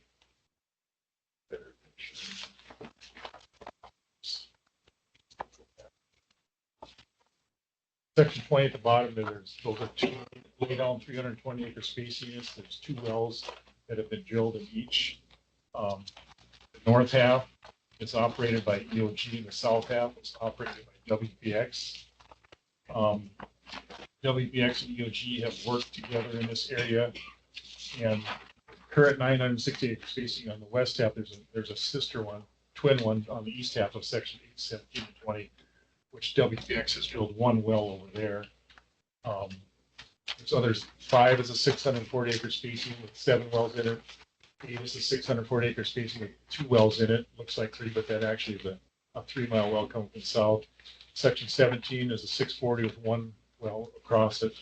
And so they're coming in and overlaying the spacings to develop with longer laterals. So they want to drill 3 wells. 3 wells from that yellow box there, and drill the wells 3 miles to the north into the southwest quarter of section 5. EOG testified that they couldn't drill the current stand-up 960 acre spacing because on the south end there is terrain, which you can see down there at the red line. There's a coulee down there, and then there's on this map, again, the yellow is their proposed surface location. There's Dakota skipper habitat, there's cultural resources. And so we asked them at the hearing why they couldn't develop the current stand-up 960 acre spacing unit. They said this is the only pad they could find. So we asked them, do you want to back build your wells, drill them back down into the southwest quarter 20, then turn and go north again? They said they weren't comfortable with the technical challenges that were there. And we asked them why they couldn't develop it from the north end, and they said the landowners up there weren't amenable to a surface location. And so we asked them at the hearing to submit all their, and this exhibit here came in after the hearing, all their topo and challenges they had to develop this from either the north end or the south end, the current spacing unit. And so they submitted this exhibit after the hearing. But they did not address this, why they couldn't drill it from the north. So that we thought that was interesting. And I also did a little bit of sleuthing on Google Earth. And if you see that road that is in the very southwest part of this picture, the green dot, the southern one on the west side of 20, that's where they want to put their surface location, just north of that. And if you go down on the very southwest of 20, from the road to that southwest, only about a 20-foot elevation change. So it doesn't seem like the terrain is that drastic in that area.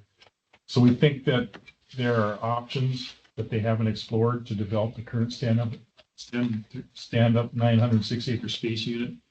And if you can see the southwest quarter, section 20, a significant amount of that has not been developed. And if this application is approved, that southwest quarter 20 will never be developed. Nobody's going to go in there and drill 160 acre spacing unit well.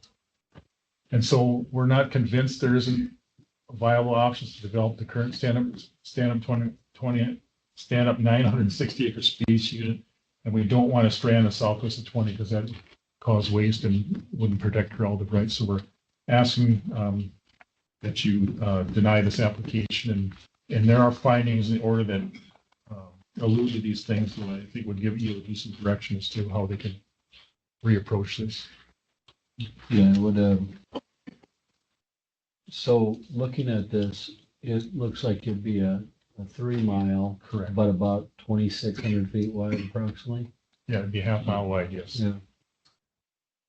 Yeah, I would agree, because that's one of the things we're charged to do is to protect corral and prevent waste, and you could end up with a problem in the corner. So I would move that denial. Second. A motion, a second. I support the commissioner direction here, but I want to make sure what's our process for working with someone who's trying to invest in North Dakota and trying to develop tough ground. Tell me a little bit about the communication when we say you're denied. You said there's some things in the order. Are we providing suggested alternatives on how they could come together with a plan, or what is? Yeah, one of the findings says the commission is not convinced there's not a viable surface location in or near the southwest quarter 20 or in or near the northwest quarter 8 from which to develop the current stand-up 960 acre space unit. So that would give them some direction there, is that maybe we need to look a little harder maybe. But ultimately, and we understand this is challenging.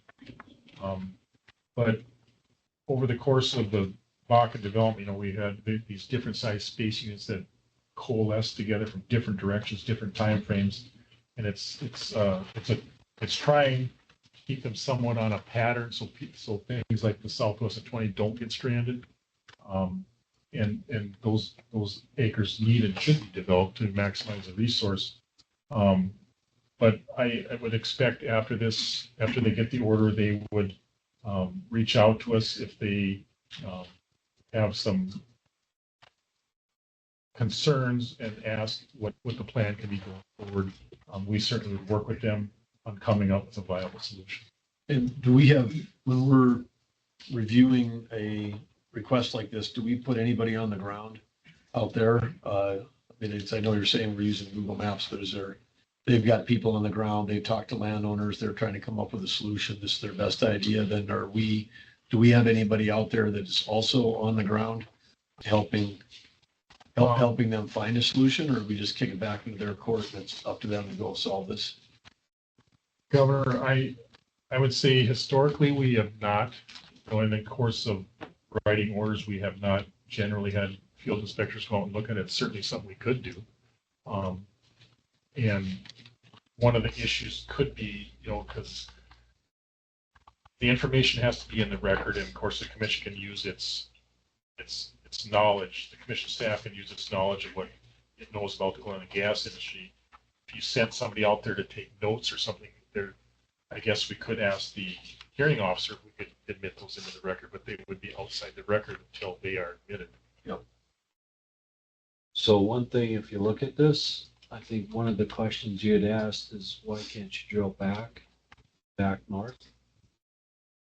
And they talked about a technological challenge, but it's already been done on the east side of that. So was there issues? There must be something in the log or data that. I think it's based on operator experience. Oh. And, Okay. And that technology is certainly advancing. We recently had an operator who was somewhat incredulous to me at this time, but they were going to backfill 3,200 feet, then turn around and try to drill 4 miles in the other direction.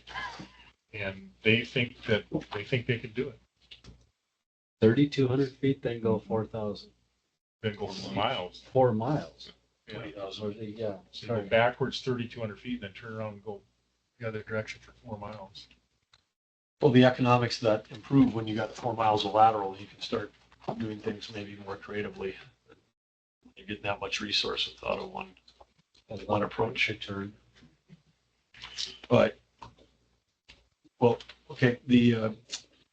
So anyway, we'll call for the vote here, but I guess my comment would be before we vote is that to make sure that we're in an environment where maybe North Dakota's had an advantage because we've been stable, regulatory, pro, whatever. If we see a shift in the winds where more activity can happen in more places, then we're going to be competing for the resources that are constrained by the number of rigs, number of fracking crews, number of whatever. And you've got someone like this applicant who's got the resources and the ability to move resources between basins. This is when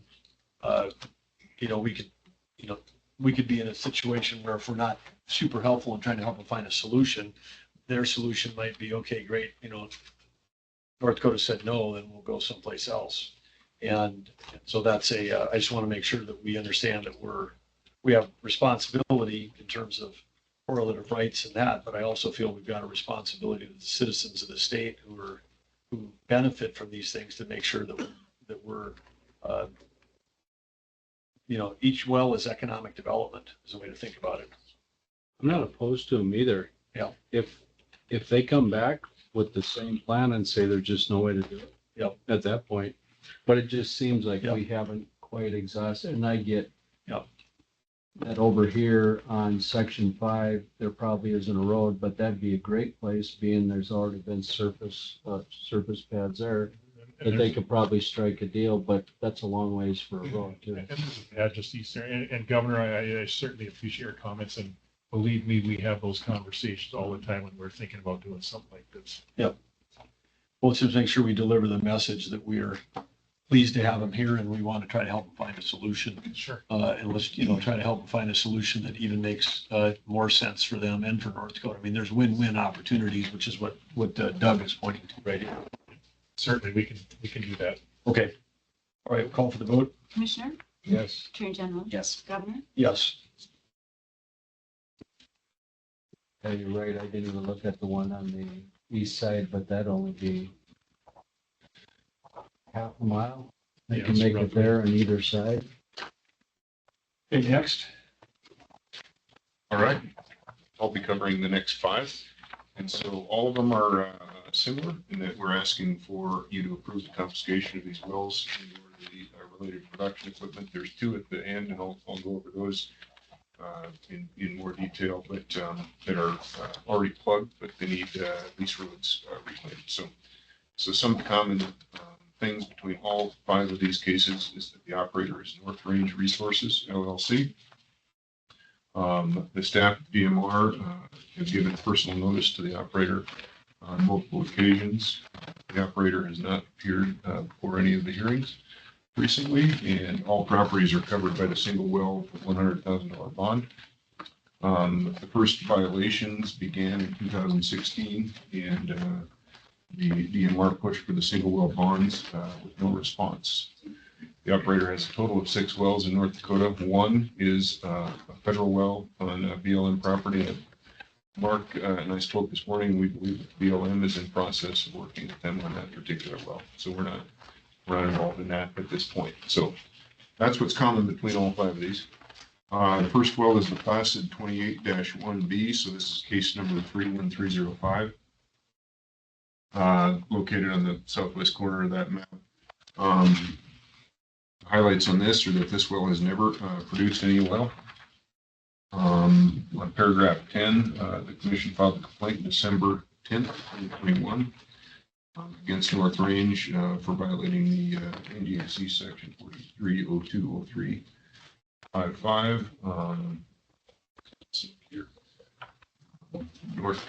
The commission and North Range, or the commission executed an administrative consent agreement on July 27, 2022, in which North Range admitted it had violated the NDAC and the NDCC, and North Range failed to meet the terms of the administrative consent agreement. So they violated that consent agreement. The well has remained in abandoned status for well over 7 years. So I think you're going to hear all of them and then make a motion at the end, right? Yes. Okay. Going on to case number 31306. So the other red square up there. This is the Placid 28-2B. This produced 1 to 3 days a month from July 2021 through November 2023, and an average of about 4 barrels of oil per month, which is not considered paying quantities. And I absolutely agree with that. Commission sent a letter to North Range on January 11th, 2024, requesting documentation of return to production. And North Range failed to provide the documentation by the requested date. Paragraph 14, the well has remained in abandoned well status for over 3 years. And North Range, again, did not appear before hearings, recent hearings. So that's that one. Moving on to case 31307. This is the Sheep Creek Storm 1-1B well. This well last produced oil in May of 2023. Again, the commission sent letters to North Range in October requesting documentation that the well was returned to paying quantities, and North Range failed to do so. This well has remained in abandoned status for over a year in violation of North Dakota Century Code 380804, and North Range could not appear before recent hearings. The last two are wells that had been plugged, and we're asking confiscation of these to reclaim the remaining lease roads that is not on federal property. So the case number 31308 is the Duncan Federal 20-14. Well was a saltwater disposal well completed in the Inyakara formation. First injection was in April of 2017. The well has been plugged. It was plugged in April 19th, 2019. And so there was a lease road. You have that on here? What it was. So the letter indicates the lease road was approximately 8,000 feet, and it was partially reclaimed. There's 2,200 feet of lease road that has not been reclaimed. An additional reclamation is necessary for the access road. And so this is where Forest Service can't make the operator reclaim the off-lease mineral, or off the lease road off the mineral lease. And so that's what this is. Well, the next one's identical to that.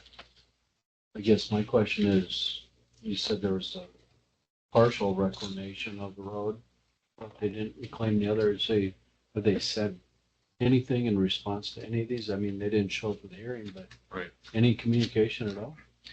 Not to me. Mark, you have any more color on this? No, there's been no communication. They have not appeared. They have not responded to our requests for documentation. They have not responded to our request to post single well bonds. So they just incommunicado. In some of these, are they still operating? Are these guys bankrupt, or what's the? I think they have one well left. Like I mentioned at the beginning, when I started, they have one well left. I think it's under BLM. I believe they're still a valid operator in the state. If they still did, like they still have their bond posted there. Like Nathan mentioned, there's one well left in the we've been in communication with the BLM, and they're in the process of giving them a 60-day producer plug letter. And so we didn't want to interfere with that process. As Nathan said, that we discovered during this confiscation hearings that the federal government can't claim a lease road that's not on the mineral lease. So if you have 100 feet of lease road that's on the lease and 10 miles that's not on the lease, they can't make them reclaim the 10 miles. So that's why they left a chunk. Yeah, so that's why they're asking us to step in and help them, and we're happy to do that. I mean, it's a well in North Dakota, we have to get it reclaimed. Yep. I didn't mean to interrupt you, Doug. You were gonna have well, my other comment or question was going to be, in some cases, working with the ranching community out here, they've asked that some of these roads stay in place, which I think Forest Service finally came to an agreement with them and said, okay, we get why you want to do that. I didn't know if there was something with this that anybody knows of any communications with the landowners out ranching industry. But if there isn't and it needs to be reclaimed, then I guess we can take action. Yeah. Don't have a problem with that. Those type of agreements, and from my experience, have been part of negotiations with service owners. But in this case, I'm not aware that that's occurred. Because some of them come afterwards. I ran into that a couple months ago. Even pad sites, I've seen that. Yeah, yeah. And one of the lease roads that's left is on state trust land. So that part has not been claimed. And certainly if during this process we could, I mean, we'll have to bid this out. There would certainly be an opportunity for us or the surface owner to reach out and say, hey, I want the road. And we can certainly work with them on that at that time. Sure. On the North Range, one of these cases, some of these went back to the late teens. I mean, you're talking 6-7 years ago, I think I heard you say. Yeah. On some of these, it feels like that's some of the longest ones I've had during my tenure. So and we've had a big focus on abandoned wells and plugging. We've had resources, but so what was unique about these where somehow these escaped our attention for that many years? Yeah, go ahead. So Governor, in that case, the well was abandoned and they knew it and we were working with them. And so they applied to make it a saltwater disposal well. And so we granted them, the commission granted the authority to issue that permit, but since we've been having so many problems with North Range, we put in there that we'll permit it for disposal, but you're going to put up a full cost plugging and reclamation bond. And that's kind of when they went silent. So that would have taken, time to get that in place. In fact, that was in 2021 when we issued that order. So then we've been working with them but it's really been since 2020 where they just kind of disappeared. So some of these bonds were issued before we raised the bond levels. I mean, so if we consecute all these and the bonds are there, the cash, we're able to take those, but what will the cost be to the taxpayer on top of what the bonds are? So their bond that they have in place for all 5 is $100,000. So for all 5? Yeah. So cost won't come close to the right. This will come out of OPSRF then? That or the IIJA grant for the other ones. I think this one would have to be OPSRF. These two, the 2 lease roads would have to be through. Okay. We're working with that program for the formula grant, and we may be able to. We can certainly plug the wells with the formula grant money. It's a question of whether we go to these other ones and do these lease roads. But if they're not on federal surface, we're hopeful that they would let us spend that money on reclaiming these roads over there. Do we have an ability to scan, find out if we have other wells that are this dated that we've got companies that are essentially not functioning, not responding, but we've got other activity out there that we should be more aggressively trying to, this is on the abandoned. Yeah, Mark can answer this too, but at IOGCC, this was a main topic for that group, and they had asked David Tabor at the time what kind of a challenge North Dakota has regarding that. He indicated that we probably had less than 50 wells in the entire state that were in a situation like that, but I believe the database has the ability to query and do that. Yeah, certainly. And Governor, we spend our field supervisor and our production supervisor spend a lot of effort on tracking these wells, finding them, working with operators so they don't get to this point. We have operator meetings with people that are starting to get into trouble to have them develop a plan as to how you're going to get back in compliance. And so, and of course, as I'm sure you're aware, the legal process takes time. I would say I'm not aware of any wells that have been out there this long, but it certainly is something that, as you're aware, with the CARES Act funding and stuff, we've been much more diligent in trying not to let these wells get into that kind of shape.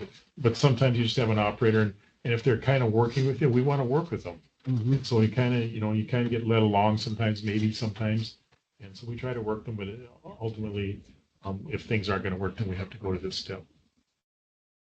Well, I guess I will proceed with the vote, but I guess my ask before the next meeting is just, I know we're better than any other state. I know other states have got hundreds of thousands of wells, tens of thousands of wells, and we're down to, a couple hundred or less. So we're the top of the leaderboard in terms of managing this, but that also gives us an opportunity to, without a lot of work, to dig in and find out, who should be on the list that maybe is not on the list, or if they've been on the list. This is like accounts receivable, 30 days, 60 days, 90 days, all of a sudden it's like, 5 years. We probably should be assuming that they're no longer financially viable and take action. So I'd like to see at least do a scrub and see what our database can get this in terms of an understanding if there's other ones out there that have not been operating for this, particularly when we're exposed before when we didn't have enough bonding in place.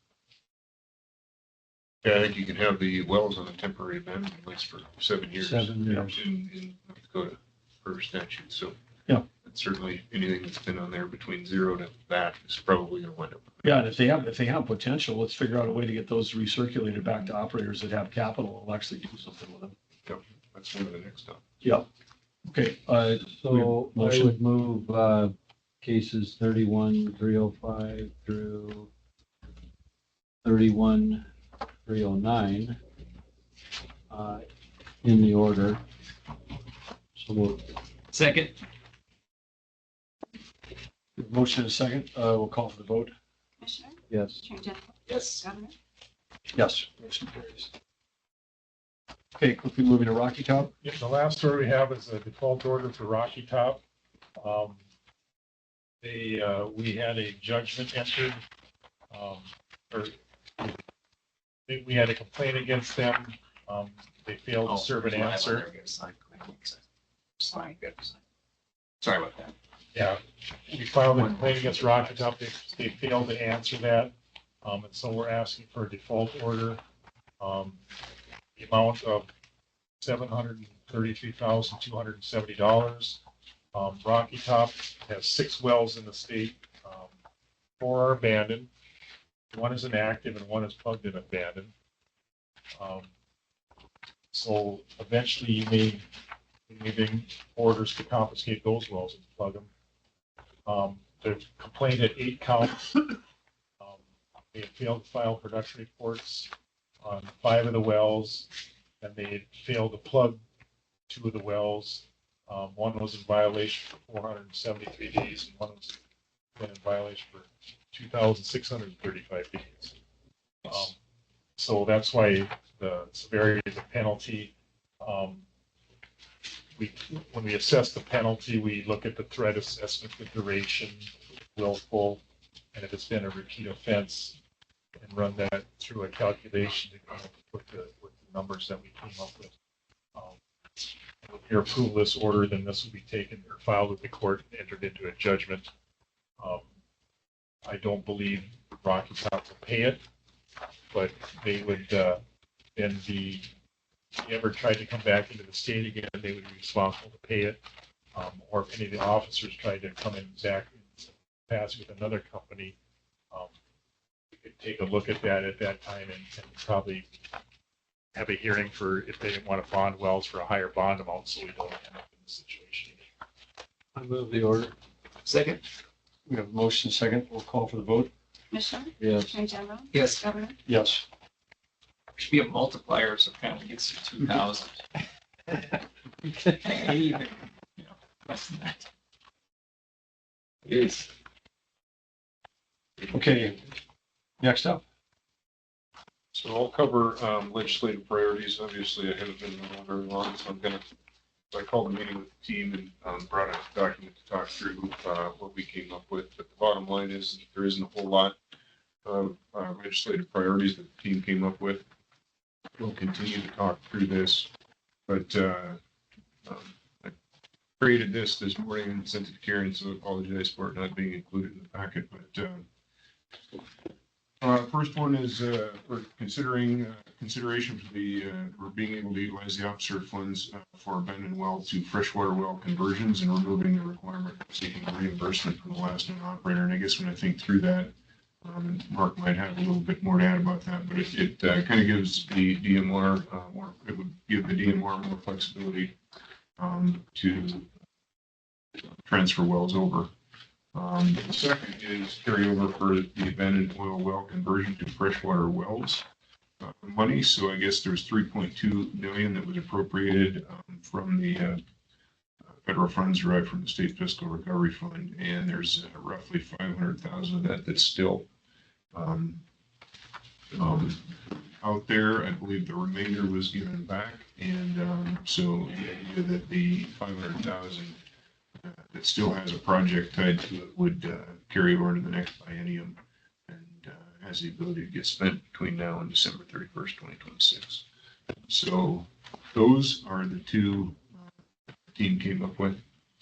And a couple right below that are some, I want to apologize, I used the word rulemaking, but they could be policies. So potential rulemaking or policy topics that we've been discussing.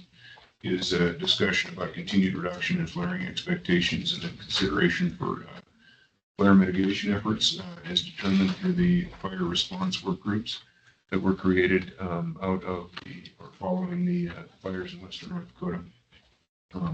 Shortly after those, we formed a lessons learned work group with the DMR.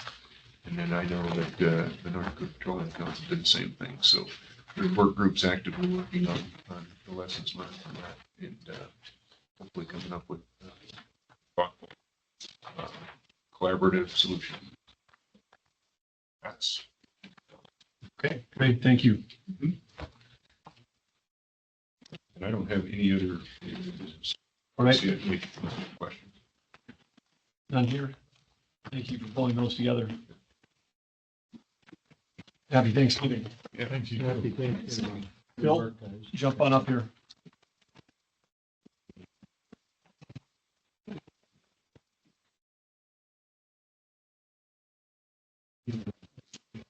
Welcome, Phil. Gentlemen. So we'll run through an update on some of our major litigation. John, you gonna join us too? Yep. Go ahead. So first one, Northwest Landowners, the pore space case, no major movement there. Other than court gave the plaintiffs their opening brief deadline, which is early February. So once we receive their opening brief, we will respond accordingly. And remind me again what they're asserting. They are asserting that the state's ability to amalgamate pore space is unconstitutional. Is their allegation. And that'd be based on, The taking provision of the state constitution. Their argument being that the state should need to exercise eminent domain, which requires a jury trial and several other procedural requirements, instead of being able to amalgamate them as a shared resource. well, if they, wouldn't that fly right at the core principle of us creating development unions for the oil and gas industry, which has been the foundation of virtually all of North Dakota's prosperity? Yes, sir. That's our argument. Okay. All right. So this is a turn the clock back on the, as opposed to everybody prospers, or? I think that would be one way to look at it. Okay.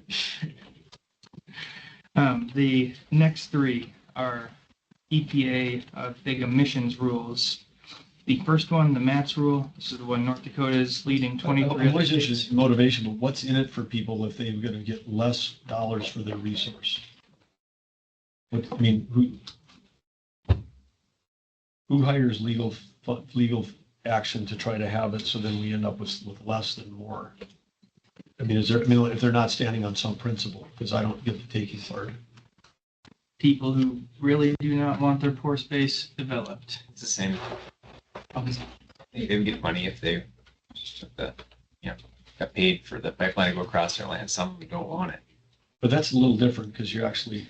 But it's the same kind of thing. I mean, we could ask, well, why don't you want money? And it's going to be buried and it's not going to bother you. This is way under the ground. I mean, I agree with you. I would take the money if I had pore space that they wanted. But there are people that say, I don't want it. I don't want you to develop this industry. I don't, it's political for a lot of people. They think it's wrong to be going along with this whole idea of the sequestration of CO2. They see that as a, painting broad brush here. They see it as sort of a left-wing plot. And so they don't want to join it. They don't want to do that. So they don't want to help. The whole problem with that is, we started it. You guys act like we're making these arguments on their behalf every time. We're not making these arguments. The left, They the are. left just did something else with it. We started this We don't sequestration. want them to win. 2009. The state's doing this right. Phil, on the point of being a legal debate, but is there a difference between surface and pore space? That from a legal standpoint, those will be argued differently? Our argument is pore space exists as reservoirs. They need to be developed as reservoirs, similar to oil and gas. It's novel in the concept that courts haven't really addressed how you utilize pore space. Because I think that's not to I don't want to get in a legal argument with my friend, the Attorney General, but Yes. we can reroute a pipeline around someone and accommodate them if they say, I don't want this on my service land, but you cannot exclude someone from a reservoir, just the way the geology works. I suppose if we had a classic 1280 developed shared resource, if someone said, I don't want to participate, then what do? We just say, okay, we'll not send you the check for your portion of it. I mean, is that an option? Don't think so. That goes into our argument, which we made before the trial court, and we will make again at the state Supreme Court, which is that it would be inequitable to give a single interest owner, the 1% interest in the reservoir, the ability to veto every other interest owner's right to develop their property. It's the Right. same as oil and gas. Right, My but that's- friend, the governor, misquoted my argument before. I wasn't saying it's the same, but The minority doesn't get. But my the point right is just to- being like that principle of, hey, I don't want your money, and that's my pore space. And this battle we had a couple of years ago again, it was declared zero. You can't declare it zero, of course. You can't declare it zero. You got to find out some way to value it, and now they've done that. Well, now going forward, they're saying all they want is to create that series of jury trials. It'll take forever, and it won't. I mean, it's an inequitable thing, as he Well, points now I out. found it. Now I It's not found different from a yes. an interest, and the interest would be lawyers who get paid to do jury trials. I mean, because I was seriously looking for that. What would be the motivation? That would be one of the Well, for motivations. the lawyers it would be, but for the people too, they got to get the lawyers to battle it out for them. Right. Yeah. So we're in a world where lawyers look for plaintiffs instead of plaintiffs looking for lawyers. I mean, that's just part of the world we live in, with whether it's pipelines or transmission lines or space. Well, they find each other, and we're on your side. We're aligned in interest. We're on the same side. Okay, thank you. Keep going, Phil. Yep, so the next three big EPA emissions rules. First one is MATS. That's the one North Dakota is leading 23 states. We're filing our final reply brief this evening. Anticipate DC Circuit will likely set that for argument in the next couple months. Next one is the carbon rule. That's one with 27 states that we're a part of. Argument is scheduled for that in the DC Circuit next week. And the final one, the methane rule, we're part of 26 challenging that one. The state's opening briefs were filed yesterday, and briefing will continue on that through April. What circuit's that one in? DC Circuit. All three of those? Yep. Oh, boy. The next two BLM rules that we're challenging, venting and flaring. This is the one where we secured a preliminary injunction a couple months ago, us leading 4 other states, filing here in North Dakota. That's now proceeding in 2 tracks. We are in the middle of briefing summary judgment before the District of North Dakota, and the federal government has also appealed the preliminary injunction. So we will be simultaneously defending that before the 8th Circuit. The next one, the conservation rule, we haven't begun briefing on that yet, and we're actually pushing briefing out another month or two because some intervening NGOs have been allowed into the case, and that pushed back some of the deadlines. The next one is the NEPA Phase 2 rule. This is one where 21 states are suing here in North Dakota. We had argument on that last week, and the court has requested some supplemental briefing that will be going on through December. The last one in this section of the list is the DAPL intervention. This is going on in the District of DC, the district court there. North Dakota moved to intervene earlier this month. The federal government actually filed a response saying they supported our intervention, which came as somewhat of a surprise. Yeah. And the tribal plaintiff has sort of indicated opposition, wasn't a strong opposition, but we are waiting for the court to weigh in on whether they will allow the state to intervene. And then the final one that I have for discussion is EPA's methane tax rule. This rule was finalized November 18th, and we are currently assessing whether there would be a strong legal basis for challenging it. We were one of many states that submitted comments, recognizing there were several problems with this rule. This rule, unlike many of EPA's recent rules, is actually based on a statute that directed EPA to create the tax, but there are some issues with the tax. One of the most noteworthy is EPA was directed to create a tax for facilities based on their methane emissions, and they have chosen to define facility not as each individual well unit, but for each hydrocarbon reservoir. Therefore, when the facility exceeds a certain number of methane emissions, everyone in the facility is charged a tax. We don't think that's the best interpretation of the word facility. So they're trying to do a basin-wide. Well, so again, trying to weaponize a rule. We're gonna do that. And I think we should challenge the Clean Water Act, because every slough out there is a methane producer. That means we get to tax federal government for the rules they have in place. That biggest bunch of crap. Motion dies for lack of a second. All right, that's the first time. First time you didn't say it. It's been 3 years. That's not bad. You're on a run.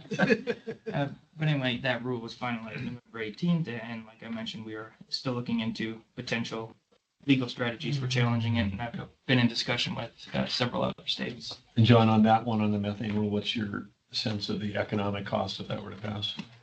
Very expensive for all of our operators in North Dakota and all the other basins around the country. And one of the things to think about as well is, you know, they talk about basin wide, but we also know that our basin moves into Canada as well, and unsure about how the rule affects that with some of our operators in North Dakota.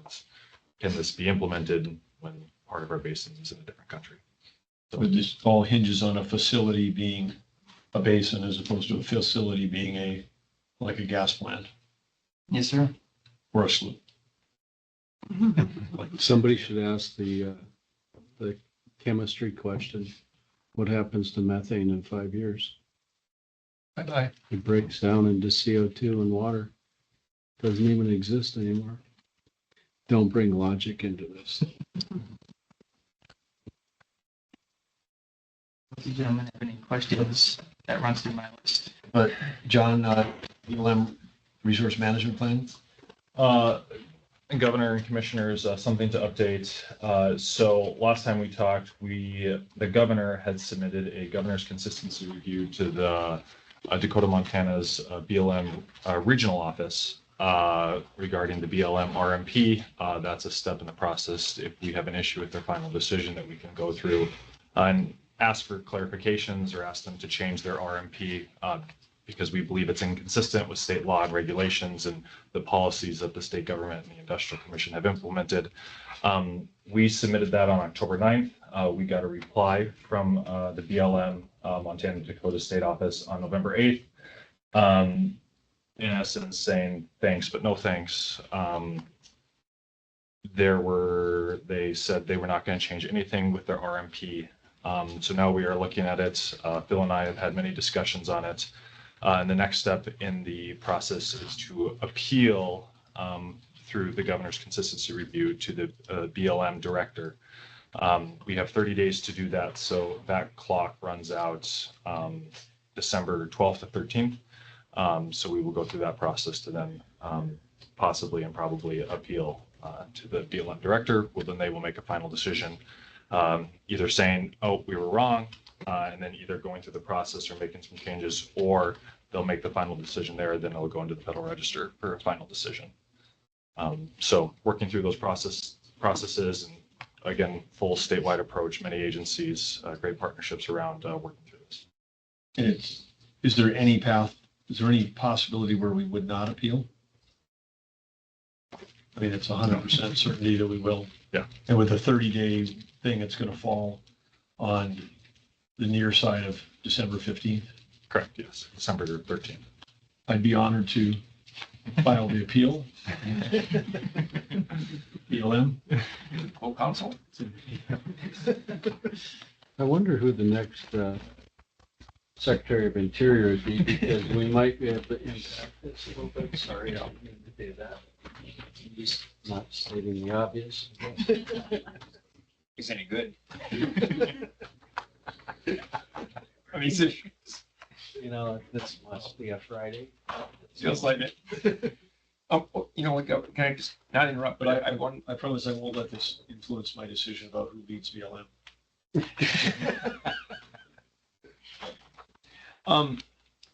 We've also, we're gonna be assessing and we'll be going forward, and those who want to get out, interact with other states, also talking about possible changes coming in some of this and the changes that will come to the litigation posture. It's not as easy as just changing administrations. Everything goes away though, so. Right. Appreciate those assessments are starting, and we'll try to figure out how to move most quickly, depending on what happens day 1, day through day 5. I don't know. Some things hopefully can be remedied quickly, but you still have to untangle them. Okay, any other updates on the long list? The only thing I would add is, since we've had our last meeting, I had a chance to talk to Mark Gordon. Our list of 30 things that we're pushing back on, Wyoming has 43. Utah has 62, and I haven't talked directly to Mark Dunleavy from Alaska, but I believe his number is higher than Utah. So it's the resource producing states in the West that have high percentages of land, much higher percentages than we do, are even in a bigger mess than we are. And I also learned that Nevada, if you subtract, which is a state that's substantially larger in square miles than North Dakota, if you subtract all of the BLM and the BOR and all the land out of there and get back to what's the state controls, it's smaller than Rhode Island. Jeez. It's Clark County where Las Vegas is, it's Reno, and not much else. So that's what the governor's dealing with, and then the other 90% of what he's doing. 10% is state and 90% is federal, and then all you're doing is banging. So I didn't get the number from Sheriff Joe or Governor Lombardo on what his number is, but they're all assembling down. And we've also got support from the Republican AGs. We're collecting from all of the Phils and the Johns and everybody to try to assemble the list, because this is a like I said, a whole of government. Everybody's doing the same battle that we're doing. Clark County, well, I'm glad that the government's good at protecting gambling interests. They love that. Okay, anything else under the legal piece here? Okay, all right, that concludes that. The last order of business is the Office of Industrial Commission. Just have the minutes for approval or consideration. So October 29. Second. Motion second. Are there any additions or corrections? Call for the vote. Commissioner? Yes. Attorney General? Yep. Yes, motion carries. No other business, just mentioning that our next industrial commission meeting is coming up quickly on December 12th.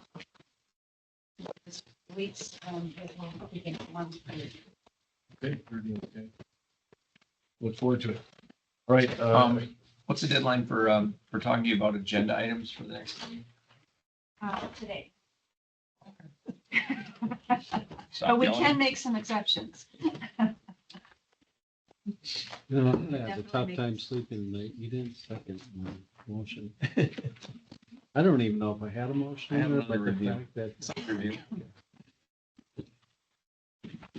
All right, well, happy Thanksgiving, everybody. Yeah, happy Thanksgiving. Thank you. Safe travel. Good.